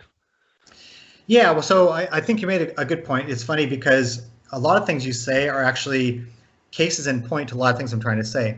So you said, I hadn't heard of SegaSoft. Well, that's not good for a company if people hadn't heard of you and the person's a gamer, right? Now, granted, we were a different demographic. So if you're playing, Saturn and Dreamcast and PlayStation, then you probably weren't playing our games so much because they're PC titles. But that was a problem. Now, so far as packaging these up, in all honesty, I don't think we had a ton of great games. I think that it would just behoove people to do research on them and just buy one of the ones that are out there, because you can. Yeah, it's very easy to play a Windows 95 game on your computer now, and so I don't think it would be fun to be able to get Netfighter running so that people could see it. But again, it's also a game that you really wouldn't want to redo anyway, because it was a game for its time. Yeah. It was a game for its time. It just wouldn't make sense. It's yeah. So I would say no to that. But people can get a lot of these games, and I think that's a good way to kind of relive that. Absolutely. The SegaSoft story, we could talk hours about it, couldn't we? It's absolutely incredible part of Sega's history, which, again, I don't know too much about, but it sounds just so interesting. Maybe ahead of its time slightly, the whole online gaming side of things. Incredible, really. I learned a lot, and to be honest, well, so one thing, by the way, I had an assistant producer, David Gray. He actually came from our tech department, and he helped me so much, taught me so much, helped a lot with Netfighter and other games. He actually has been an executive producer at Zynga for, I think, like 10 years or something. So he wanted to do something really big. But I'll make another anecdote about it, though, is that there's some interesting things with Netfighter. I was able to go and use my kind of martial art connections, and we did video reference of all those fighters. That was fun. But what was I getting at? Losing my train of thought. So help me. Where were we talking about? Netfighter. It's all about your friends helping make Netfighter. Yeah. Thanks. I'm having an old man moment. So essentially, Sega and SegaSoft felt a lot different. I stayed with SegaSoft because of Mike Latham. See, another example of why I say nothing but good things about him. But also, I got to work with all my other producing team, and they're all good. Greg Beckstead, Eric Queckenbush, like I was mentioning earlier, Curtis and those guys. We had a great group, but the energy was different because we were a startup and we were struggling, and we had our little moments of success, but it was harder, and it was not Sega anymore. And I loved the Sega time. It was like Disneyland. That's why I always go back to that. It's just like such a magical time. Yeah. And I'm so thankful for that. Well, can we talk, you kind of half hinted there, but why did you leave Sega? And obviously EA, a huge company, Electronic Arts. How did you get the opportunity to work there? And would you be able to explain that to our listeners, Erik? Of course, yeah. So it was actually, they had layoffs. So I think it was within about 6 months after the layoffs I think they shut down it completely. And so we had actually an interim executive producer, because at this time Mike Latham was also gone. He left a little bit before me. And this guy, Greg Suarez, he was really cool, and he had worked at EA, and he knew layoffs were coming, and so he called up his buddies over at EA, and they were working on a boxing game. Yep. And they need a producer, and they say, hey, I got this guy who's worked on fighting games, and he's a kickboxer and blah, blah, blah. And so they happened to be hiring, and I got basically within a week of the layoffs, I was working at EA was Knockout Kings. Yeah, good game. Yeah, and so, that's, I don't know how much time you want to spend on that stuff, but essentially with Knockout Kings, I was given full lead design duty, which is the first time that I was completely committed to like that. And also as associate producer, so I had both hats kind of. And I worked the internal team, who I would put them right up there with the Sega Interactive. Like, there's the two best internal teams I ever worked with. Nice. It would be in 8 months from scratch. We did is Knockout Kings 2000 for PlayStation. I own that. I had that game. It's very good. There you go. Very good. Yes, and it was such a fun product to work on. As I mentioned, the team was great, and I was given carte blanche so far as the game content and how it worked, and then I was able to meet all these boxers and all these commentators and stuff, and like so many of them, and then the game came out. It sold I think 800,000 copies and so many good reviews, and then did it again 1 year later with Knockout Kings 2001, which is also for the PlayStation and PlayStation 2. Now, as an anecdote, PlayStation 1, it was recognized in a few of the reviews like, this is the definitive boxing game for the PlayStation. Like, play that one. Yep. PlayStation 2, visually way more impressive, obviously. But the engineer, and I again, not trying to besmirch him, but he did not want to implement the combo system portion of the gameplay for PlayStation 2. Wow. So it was a series of single blows as opposed to chaining together a jab cross hook or whatever else. It makes for a much different game, right? And so PlayStation 2 was actually an inferior game, didn't review as well. But I was glad that the internal team for the sequel, we were able to do PlayStation. So I was still very happy with that. And so I guess I should tell you about some of the celebrities you'd like to hear about. I'd love to hear it. Yeah, I love it. Let's feed Adrian because again I'm thankful that you're doing this with me. I want to make you happy. So some of the people you may or may not know. So there's a longtime analyst named Al Bernstein. So he used to do a lot of classic boxing stuff on ESPN. He would talk about, and sweet guy, very gentle. Obviously, he never boxed in his life, but he knew all the stories and stuff. So he and some other people had done some voiceover work for us, right? And so I took him out to lunch. He did not want to talk about boxing. It was obviously a person that has done nothing but talk about boxing with boxing people, the people who care about boxing. So he started to ask me, so what movies do you guys like? And so he kept steering it back towards talking about movies, which was fine. And I just thought it was so funny. It's like, yeah, God, the poor guy, he lives boxing, and anyone who meets him wants to talk about boxing, right? You're not going to be like, hey, do you golf, right? People tend to talk about, right, what makes them popular, right? Like you're not asking me questions about Dungeons and Dragons, right? Because you're here about video games. That's important, right? Yeah. So then Teddy Atlas, have you heard of him? Yeah, how about? So Teddy Atlas did, I believe it was Sunday Night Fights. I believe he used to commentate, but more importantly, he was a coach at one point for Mike Tyson, and famously, he pulled a gun on Mike Tyson at one point. So Teddy Atlas, not a big guy, big scar on his face from probably some kind of brawl, very New Yorker guy, super nice guy. Now what I mean by that is he's so genuine that if you are nice to him, he'll have you over for meals. And in fact, I think he even invited us over. He said, if you guys ever come to, I forget what state he lives in. But he's someone, if you cross him, you're in trouble. That's why he pulled a gun on Mike Tyson, right? Like, you don't do that. And so, well, here's the funny story. So he was doing voiceover work, and the assistant producer I was working with, he had done a lot of the commentating script. And I remember this distinctly. So there was a part where he says, that is supposed to be, that's a picture perfect punch. It's something you call out during the game, right? During the fight. And instead, my assistant producer, who didn't know boxing as well as I did, put, that's a picture punch. Right. And so we had a guy who was really in charge of doing the voiceover to making sure the inflections were right, so it flows right.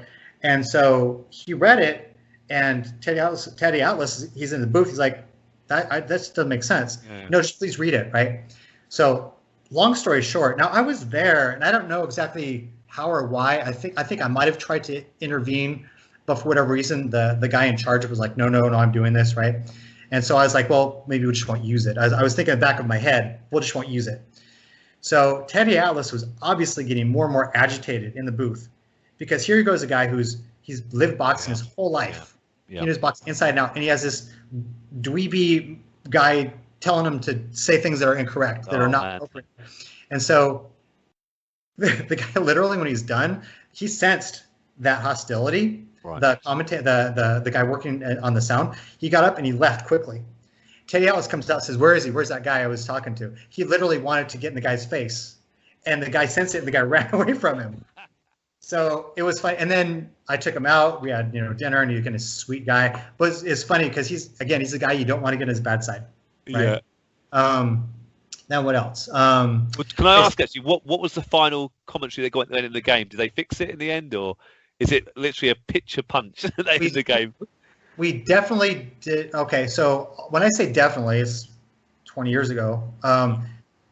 I definitely didn't want it in, and I definitely remember saying, let's not put it in. I don't think it got in. Right, okay. But you never know.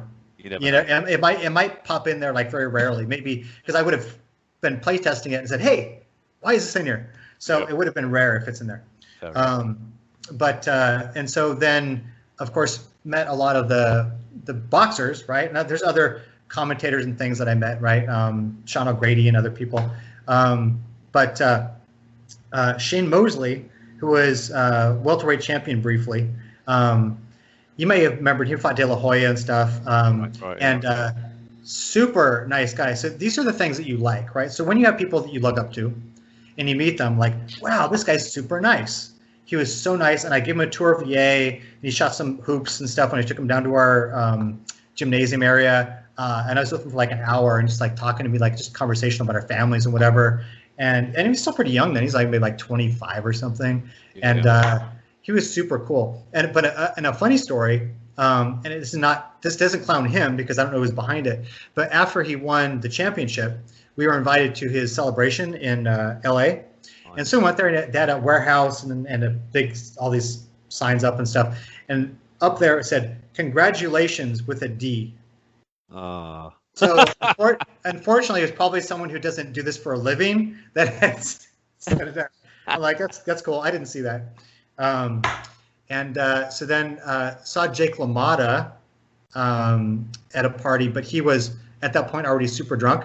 But he was, it was just cool just to see him because, I mean, talk about legend, right? Yeah. I mean, and again, I don't know how far you go back for boxing knowledge, but I mean, he fought Sugar Ray Robinson, I think like 7 times or something. Like he was like, obviously Raging Bull movie, right? And then other people. So people I got to talk to were the more recent guys, right? The guys from like 20 years ago or so. Yeah. And the guys that were really nice. So Fernando Vargas, he also was, I think it was like middleweight, also super nice. He's obviously like from a East LA kind of background, but man, he was so respectful and just really nice. And like, again, like, I'm glad you're champion, dude. You're a nice guy, And there's others, but the one, I guess, the last one I would mention is Floyd Mayweather. Wow. So, what a name. Yeah. So this is before he was super famous. He actually is, what was his record then? I don't remember, but he was up and coming, and obviously we all knew he was going to be something. And so we had done motion capture shoots, and we'd done body scanning and face scanning for a character, right?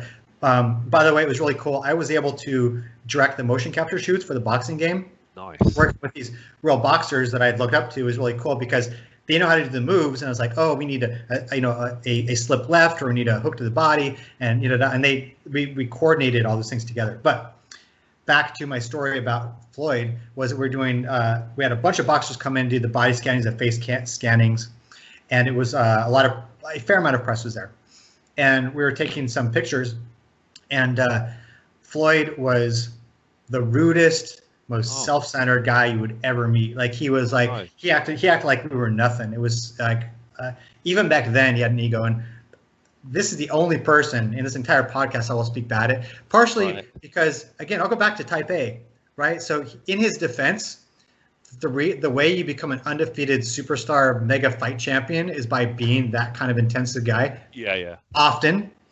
And so I would equate part of that to just the way he was. But man, I was like, wow, I don't like this guy very much. So, but then again, I was able to meet, unfortunately, I should have looked up before we talked, but there was a famous Irish boxer that did the UK commentating, and I went to the UK and I met him and did the voice over there. So there's a million, so we spent half an hour trying to figure out his name. But he was also a super nice guy, and I wish I remembered his name because otherwise now it's just me talking about some guy that I met in the UK. But the whole thing was a lot of fun, and I guess I'll truncate the rest because this is more retro game stuff, right? Is that I had then got a little bit too big for my britches, when I thought I should be promoted and got all this stuff for all the work I'd done and success. So I left and I worked for THQ and Company. Didn't go so well. They didn't have a producer there, which is a big red flag because they don't want producers if you come in. And so then I went back to my old boss from EA, who was working at a mobile game company. Later became Glue. You heard of Glue? Yeah, Yeah, that does So ring a bell. Yeah. Glue has like the Kardashian game. They're very successful. It was not called Glue back then, but they're at the very beginning when there's like maybe like 10 people. But then opportunity came to go back to EA, which I jumped at. They also had things that Glue weren't perfect anyway, but EA is like, I loved EA, and I worked on casual games for 9 years. Wow. Working on Pogo games, Pogo.com, casual games. Great. Like I would say the top 3 experiences I had was probably EA, Sega, and Gazillion. And EA the second time was probably even better because I had so many good people that I worked with for so many years, and was able to do. I was the sole designer on about a dozen games, and I worked with small teams. It was a great environment. People really upbeat, loved it there. Later on, I went on and worked at Bandai Namco for 2.5 years in the mobile division. Worked, as I've mentioned a few times, at Gazillion and Marvel Heroes. As a big comic book guy, it was a dream. They only lasted about 2 years after I was there. And then I was at Cryptic briefly for about a year. Right. And then more recently, I took a break because my new baby was born. Because I also had that kickboxing gym, right? Impact, these guys here. And so I had income, so it was okay. But then more recently, an interesting tie into Sega. I should go back to Gazillion. At Gazillion, I work with 2 Sega people. So 2 legends, yeah. 2 legends, absolute legends. So one was a guy I knew pretty conversationally, was Ed Annunziata.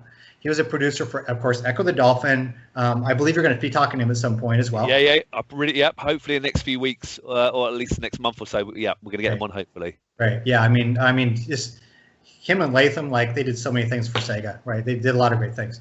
And so I worked with him briefly on helping him design a Star Trek game, Star Trek Discovery, that never happened because the company shut down. And then also, though, I don't want to say more importantly, but as a big wow, the chairman of the board, about 10 feet from where I was sitting, was Tom Kalinske, CEO of Sega. Yeah. I found out later he had been out of the industry pretty much since Sega. And so then here it is my first memories of him were Sega. And since then he hadn't worked in the video game industry, comes back. He didn't remember me, of course. Again, I was a boots on the ground guy making games, but I reminisced with him. And again, what a sweet man. Oh my God. I mean, he's such a cool guy. If you watch interviews with him, he's a very nice, kind person.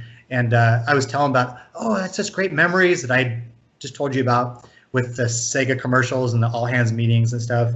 So it was cool to work with them. Full circle. Yeah, it's great. So it was just so cool to see him again. And then the reason I jumped back was because more recently, about 6 months ago, a former intern from Sega, Seth Gerson, he came in and I got to know him. We worked on like one game with me, and he contacted me. He said, "Hey, I'm CEO of this video game company, and we normally do VR games, but now we're going to do a console game. Can you come in as a game design consultant on this boxing game we're doing?" And so for the last 6 months, I've been working with a very talented, really good team it's called Creed Champions Big Rumble Boxing. And Creed. So it's the Creed license.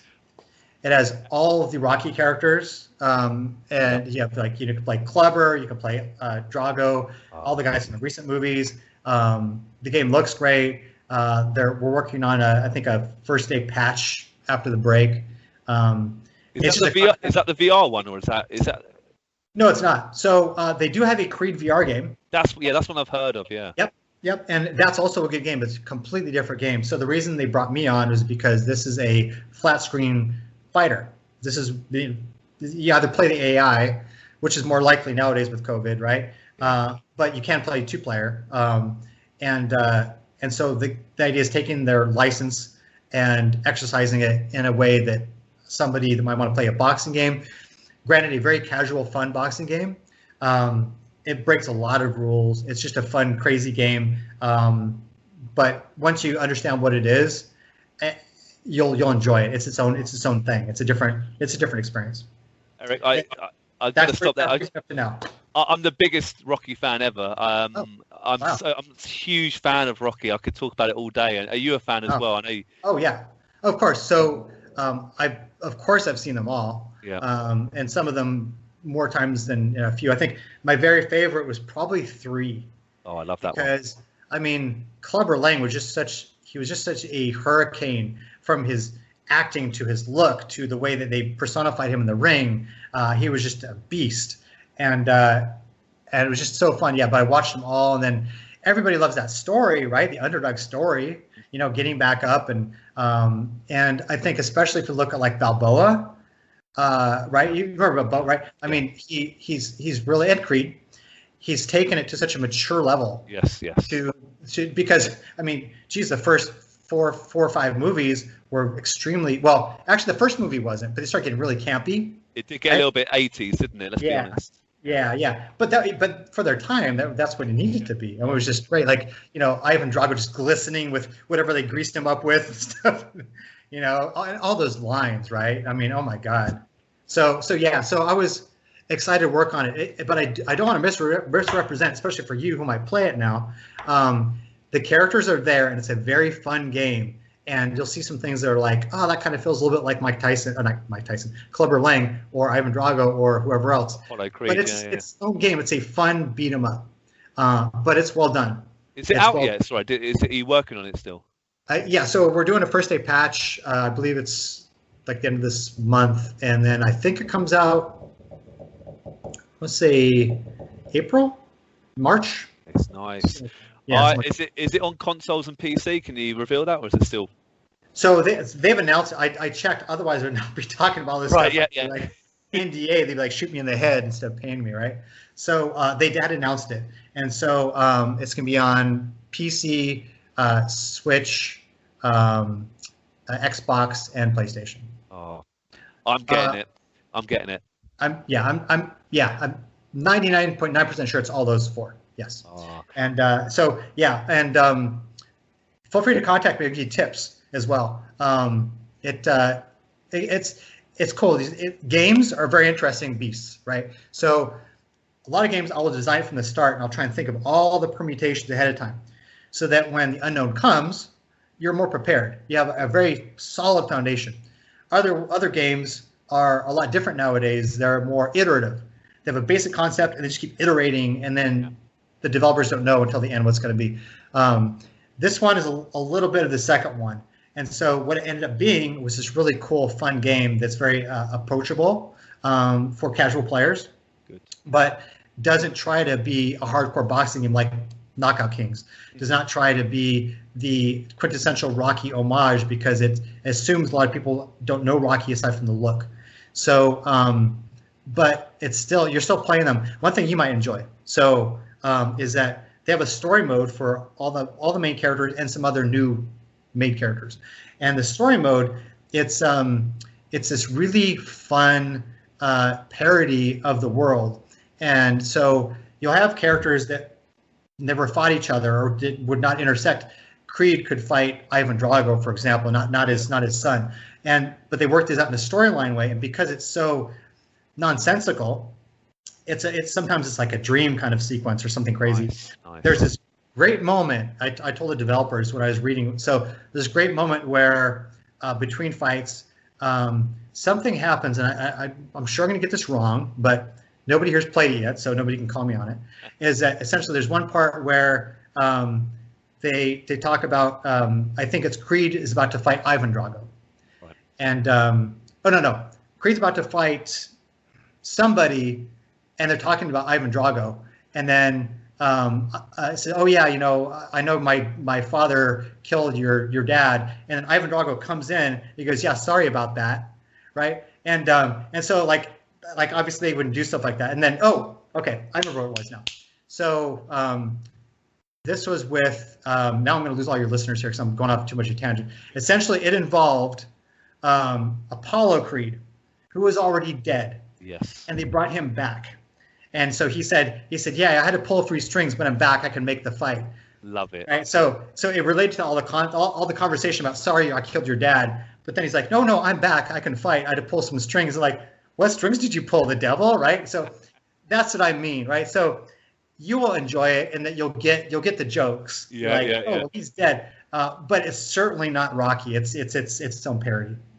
So hopefully I didn't just lose all your listeners with that No, last. no, well, look. I'm guilty of always swinging it back to Rocky talk anyway. So half our listeners, like, oh, it's typical Adrian. I know. Bring a crowbar and Rocky in somehow. Before we move on, somehow if you can try and get the Rocky 4 robot in there as a playable character, Eric. That's my dream. That is my dream. Yeah, I wish you would have brought it up. So I will tell the team. I'll give you a spoiler. He's not in there, because it's so far along, they might do expansion. So I will bring that up. I will bring that up to the CEO. And so if it's going to happen, I'll send you a message and let you know. I'm getting that. I forgot about the robot. A lot of people try to, I think, sometimes, to be fair. Yeah.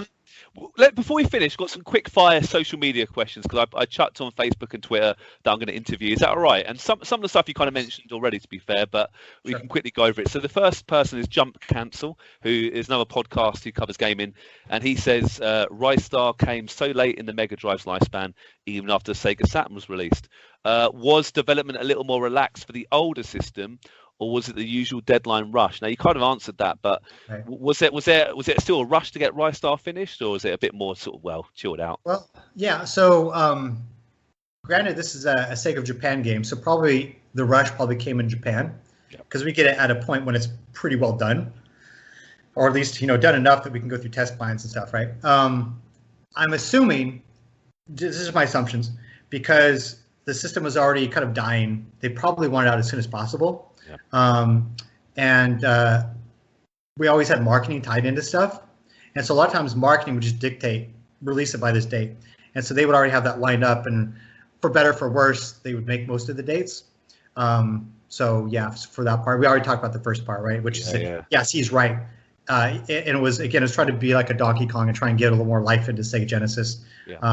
But it was a good game, but I don't think it did that. So another one of our really loyal listeners, Todd, he says, ask him why the Hakuna Matata log waterfall level was so hard in Lion King. So I think I did some testing on that. Either that or I just played it, because I remember it's brutal because, as you know, I don't know, maybe you do know. It's a tough game. Yeah, it's like famously difficult, right? Because you're going up, and then if you don't make a jump, then you're going down again. As you could literally be playing that thing for an hour, that one part. So that of course had nothing to do with anything I did, and I don't know anybody that worked on it. I will say this. So, and as a retro guy, a lot of games were made to be a challenge to the players, right? So a big change that happened sometime in the early 2000s was that games were made to be finished and enjoyable and retriable, not games you just can't beat. It used to be back in the 90s, you would say, hey, did you ever beat that game? I beat it on hard mode. Oh my God, dude, you're badass, right? So I think it was still part of that mindset. Now, why they would do it for a game that I could see a lot of kids playing, I don't know. Because, I could see a 6-year-old playing that game and like crying, So yeah, it's famously hard. I do remember that part. Good platform, though, to be fair. But yeah, that level, that's killer. Yeah. Michael Latham, friend of the show and friend. Yes. There you go. He chips in. He's already asked before. He says, ask him why he's so good looking. It's very annoying. And also he says, beyond Eternal Champions, I would ask Eric what game in his long career he thinks defines him. And he goes on in brackets, Eternal Champions Dark Side on the Sega CD doesn't exist without him. So big praise there for Michael. Right. Well, if I could ever claim I was handsome, that ended long ago. So thank you for that comment, Mike. But so far as games, so I think I kind of mentioned it, but maybe not specifically. So Eternal Champions CD was my best experience so far as we're doing it, we did it, we shipped it. I love this game. I love the team. It's a magical time at Sega. My proudest achievement would be Knockout Kings 2001, for the reason I mentioned earlier, was just because I was lead designer. I was also producer, so I had both hats. I enjoyed the team. We had success. EA really supports their teams really well. You don't have to, kind of scrimp and try to figure things out. You have people to help you. So it'd probably be that. Good answer. He also asked me about his love of D&D and why he's a secret geek. But we haven't got loads of time to talk about D&D. But I don't want to kill you with that. I can make it really short. Yeah. No, it's something I want to play. A lot of my friends play it, so this could be an opportunity. Well, so this I'm not even going to talk about D&D in any length at all. So something I love to tell people is that back when I was, did I say 13? I like comic books, video games, Dungeons and Dragons, and martial arts.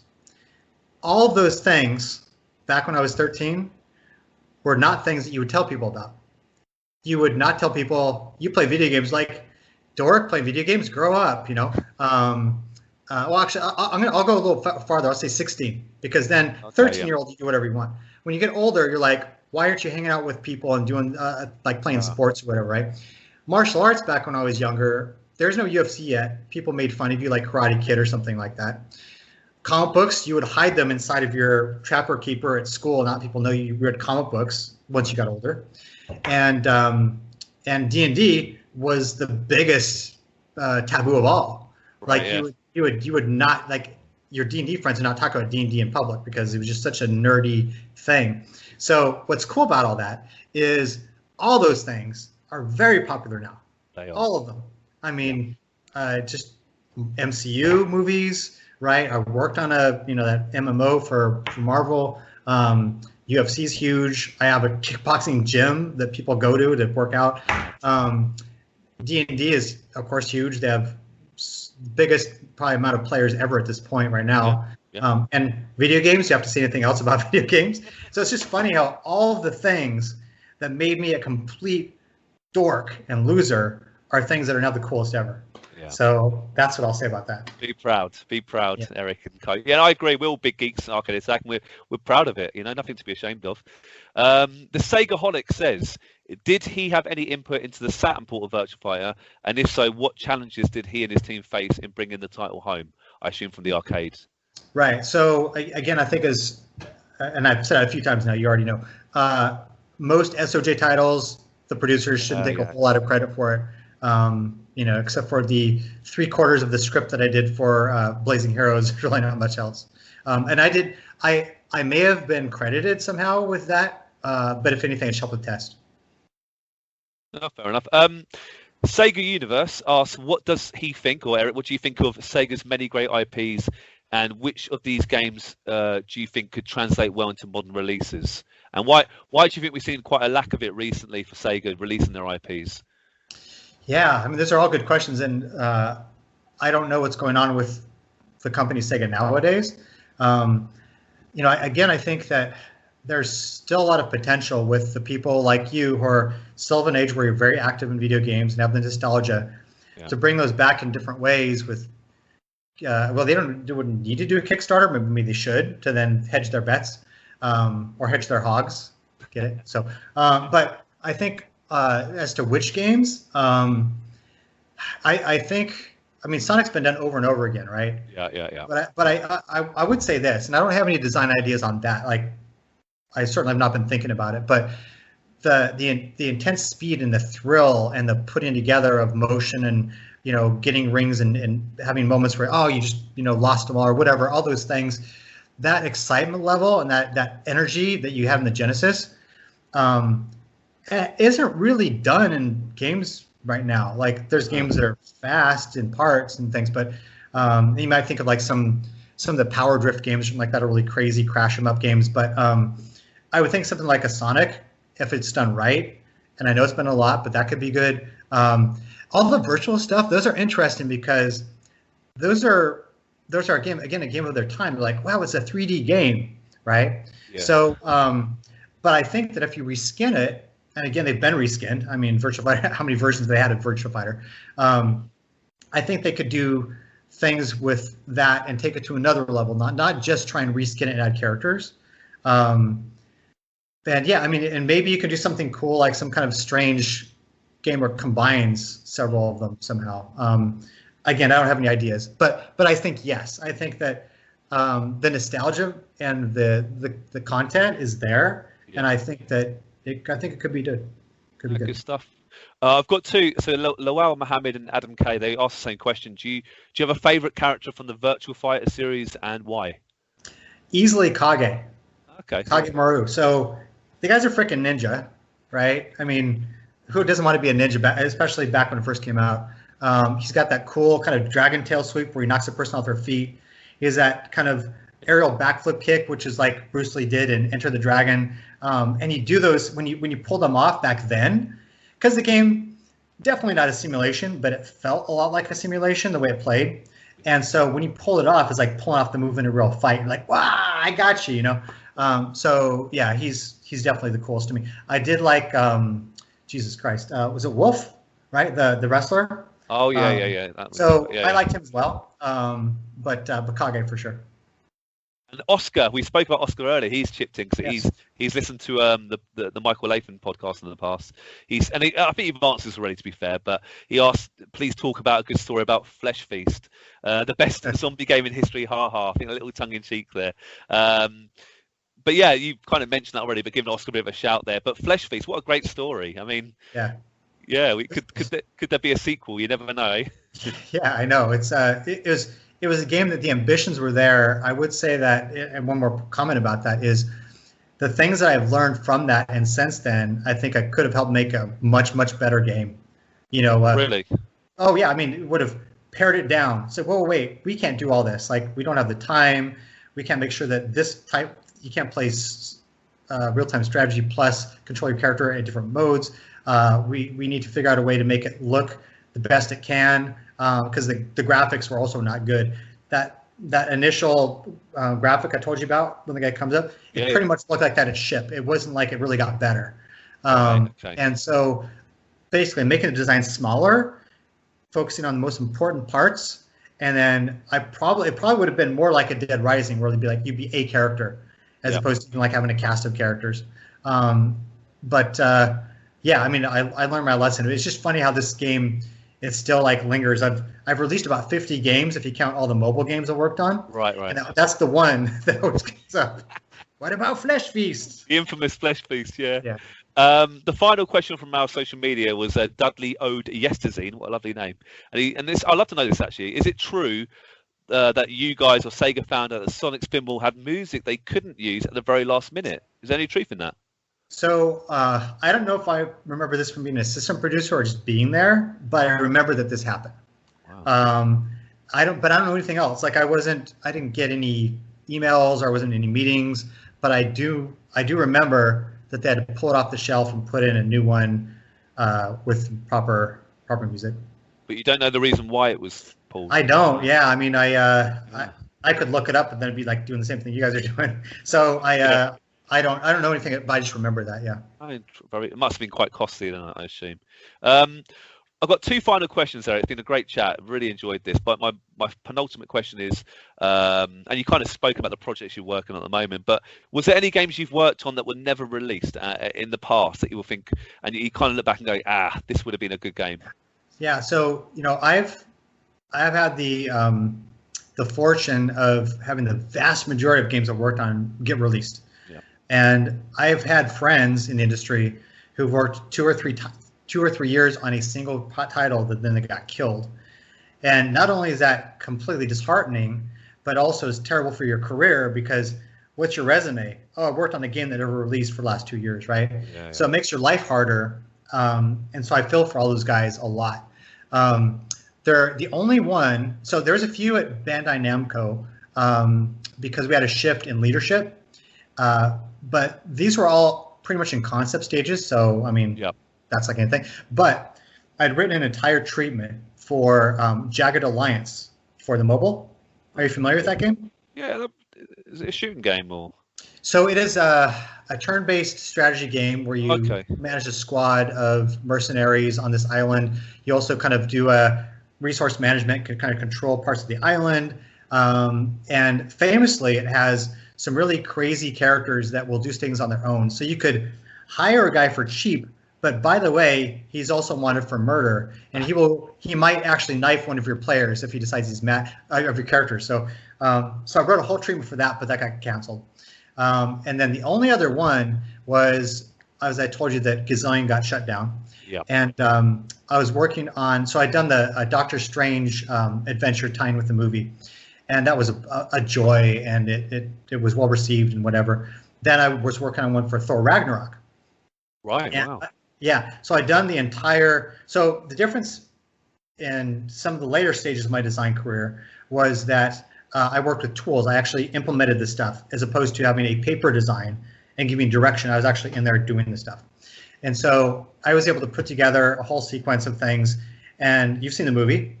Yeah. Okay. So very similar storyline, but we actually didn't know the full story back then.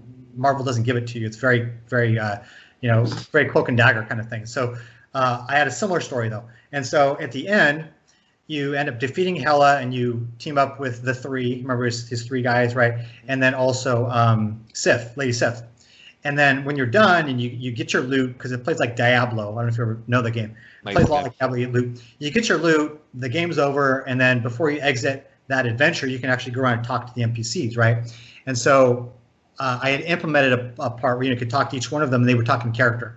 Like the big fat guy Heimdall would talk about, oh, I want to get something to eat, or I want to get hamburgers, or whatever. But the reason I go to this long story setup, which was that you're talking to one of them, and he says, oh, she wanted to be Hela, Queen of the Nine Realms, but instead she's hella disappointed. Very good. So I was unable to put that into a game because what happened was I did my work, and then all the people that were going to put in the art and all these other things, they were not allowed to actually complete it. But you know what? That's fine. I mean, I consider myself incredibly blessed for all the stuff I've been able to do. So that's totally fine. It's a hella shame it didn't get released. Thank you. Yes. Erik, really great chat, and thank you. We've got one final question, but it's been such an honor. Sure. It's been such, I love to hear the stories, and Sega and EA, to be fair. And we the way EA has gone recently, we're a little bit. I think the microtransactions, but they still hold a big part. This is old EA when they weren't as bad. So, but you weren't working there when Trip was there, is that right? Trip would have left by then. Trip Hawkins. He had already had Digital Chocolate at that point. His mobile game company. Yeah. So I never did meet Trip. Yeah, another legend. But my final question, because I ask all the guests this: if you could share a few drinks with any video game character, who would you choose and why? Wow. So I think it would definitely be a different answer every decade you would have asked me, right? Like it would be different. The games that stick with me nowadays are adventure games, right? Yes. Because they have evolving stories and characters, and the characters go through things. It's like watching a movie, right? But you're that character, or you're watching or controlling this character. So this will be a really obtuse one, but I'll tell you why. So Lee Everett, do you know what that is? No. So Lee Everett was a protagonist in the Telltale games Walking Dead first season. I've heard of them, haven't played them. Okay. So can I give you a spoiler? Yeah, go for it. All right. Go for it. So anybody who want to play the game, you might want to mute me in a second. But basically, the guy has a path of redemption throughout the whole thing. And he somehow is being accused of murder, he may or may not have done. And he's kind of a gloomy character. And then he meets this little girl, Clementine, who's by herself. And so he basically does everything he can to keep her alive and goes through the stories of interacting with other characters. And at the very end, after playing for a long time, it's a long game, and get to the end of it, he gets bit. And he had developed this very fatherly relationship with Clementine, the little girl, over all this time. And it's a point where he chains himself to this pipe and says, just go, right? And then you're now playing Clementine, and you have a choice. You have your gun. You can either shoot him so he doesn't turn into a zombie, or you can just leave and so you don't have to go through killing him, right? And so my younger daughter, so I have two daughters, right? I have one who's 2 now and one who's 19. And my younger daughter, who then was like 14 or 13 at that time, she was watching the whole thing with me. And got to the end, and I pulled the trigger because I was thinking it's horrible to let him turn zombie. And I shit you not, I cried. I cried for the first time in a video game. And so aside from bringing him back to life, the reason I wanted to talk to Lee was I would just want to know about what was his past life, and you did such a good thing. You kept Clementine alive, and you're my hero, So it's like he's a real person. And so I would just want to connect with him and understand him and tell him that his life mattered and stuff, because it was such a sad story. See, you can tell I'm getting emotional now. now. Yeah, nice. This guy who's trying to redeem himself and trying to muddle through the land of the Walking Dead with this little girl, and he does everything he can. At the very end, he gets bit, right? And so it was just such a great character, and I would love to just talk to him, to just connect with him. Were you a bit annoyed by the ending, or do you think it was a very clever ending? Because it does sound quite intense. So they have several seasons of that, right? And I played, I think, the first 3, and they're all great. And so, The Walking Dead is famously heartbreaking. I've seen the first 2 or 3 series. Yeah. Are you talking about? No. So we're talking about 2 different things now. So are we talking about the game or? No, yeah, the game itself. Okay. Yeah. So the game, I think, it wanted to make Clementine the protagonist, and so Lee did have to somehow be extricated from the story at some point. And I don't mind it. So as a player, I want to hurt a little bit because I get motivated, right? Like I still remember playing Max Payne. Oh, I love that game. And at the very beginning, there's this dream sequence where his baby and his wife get murdered. And I got I was in the zone. I was like, I'm going to get revenge. I was Max Payne at that point. And because I was upset that this had happened, right? And so it motivated me. And then when I played subsequent games with Clementine, because the game of making decisions, I wanted to make sure that she had the right people around her, that she did the things that she thought were right, things that keep her alive. And so I was super invested in that character, as opposed to Streets of Rage, right? Yeah. It's a much different experience, So I didn't play the last season of The Walking Dead Telltale. I know that Telltale, of course, they went under, as you know. Yeah. But somebody picked it up and finished it. And so I'm interested to finish it. But I loved season 2. And I think I finished season 3. I don't remember. But I enjoyed them. Yeah. I played their Monkey Island ones. I do respect them. I love adventure games as well, Eric. I think they're brilliant. They mean so much to me as well, like the classic LucasArts games. I can talk about them all day. Well, look, we'll leave it there, Eric. It's been such a great chat, and I really appreciate the stories. It's been really honest and really interesting, and I do appreciate the support behind the scenes as well. You've been really good. Our listeners might not know this, but you've been really good giving feedback and chipping in, and it means a lot. So thank you. Of course, yeah. No, and again, you know what? Everybody here needs to know, if they don't know by listening to you. You guys are doing a huge service for the retro people, right? Because you're keeping the games alive, the conversations alive, and also these interviews. Now, granted, you're interviewing us now, but in 20, 30 years from now, a lot of us will be gone. And so you have interviews with these people talking about that era.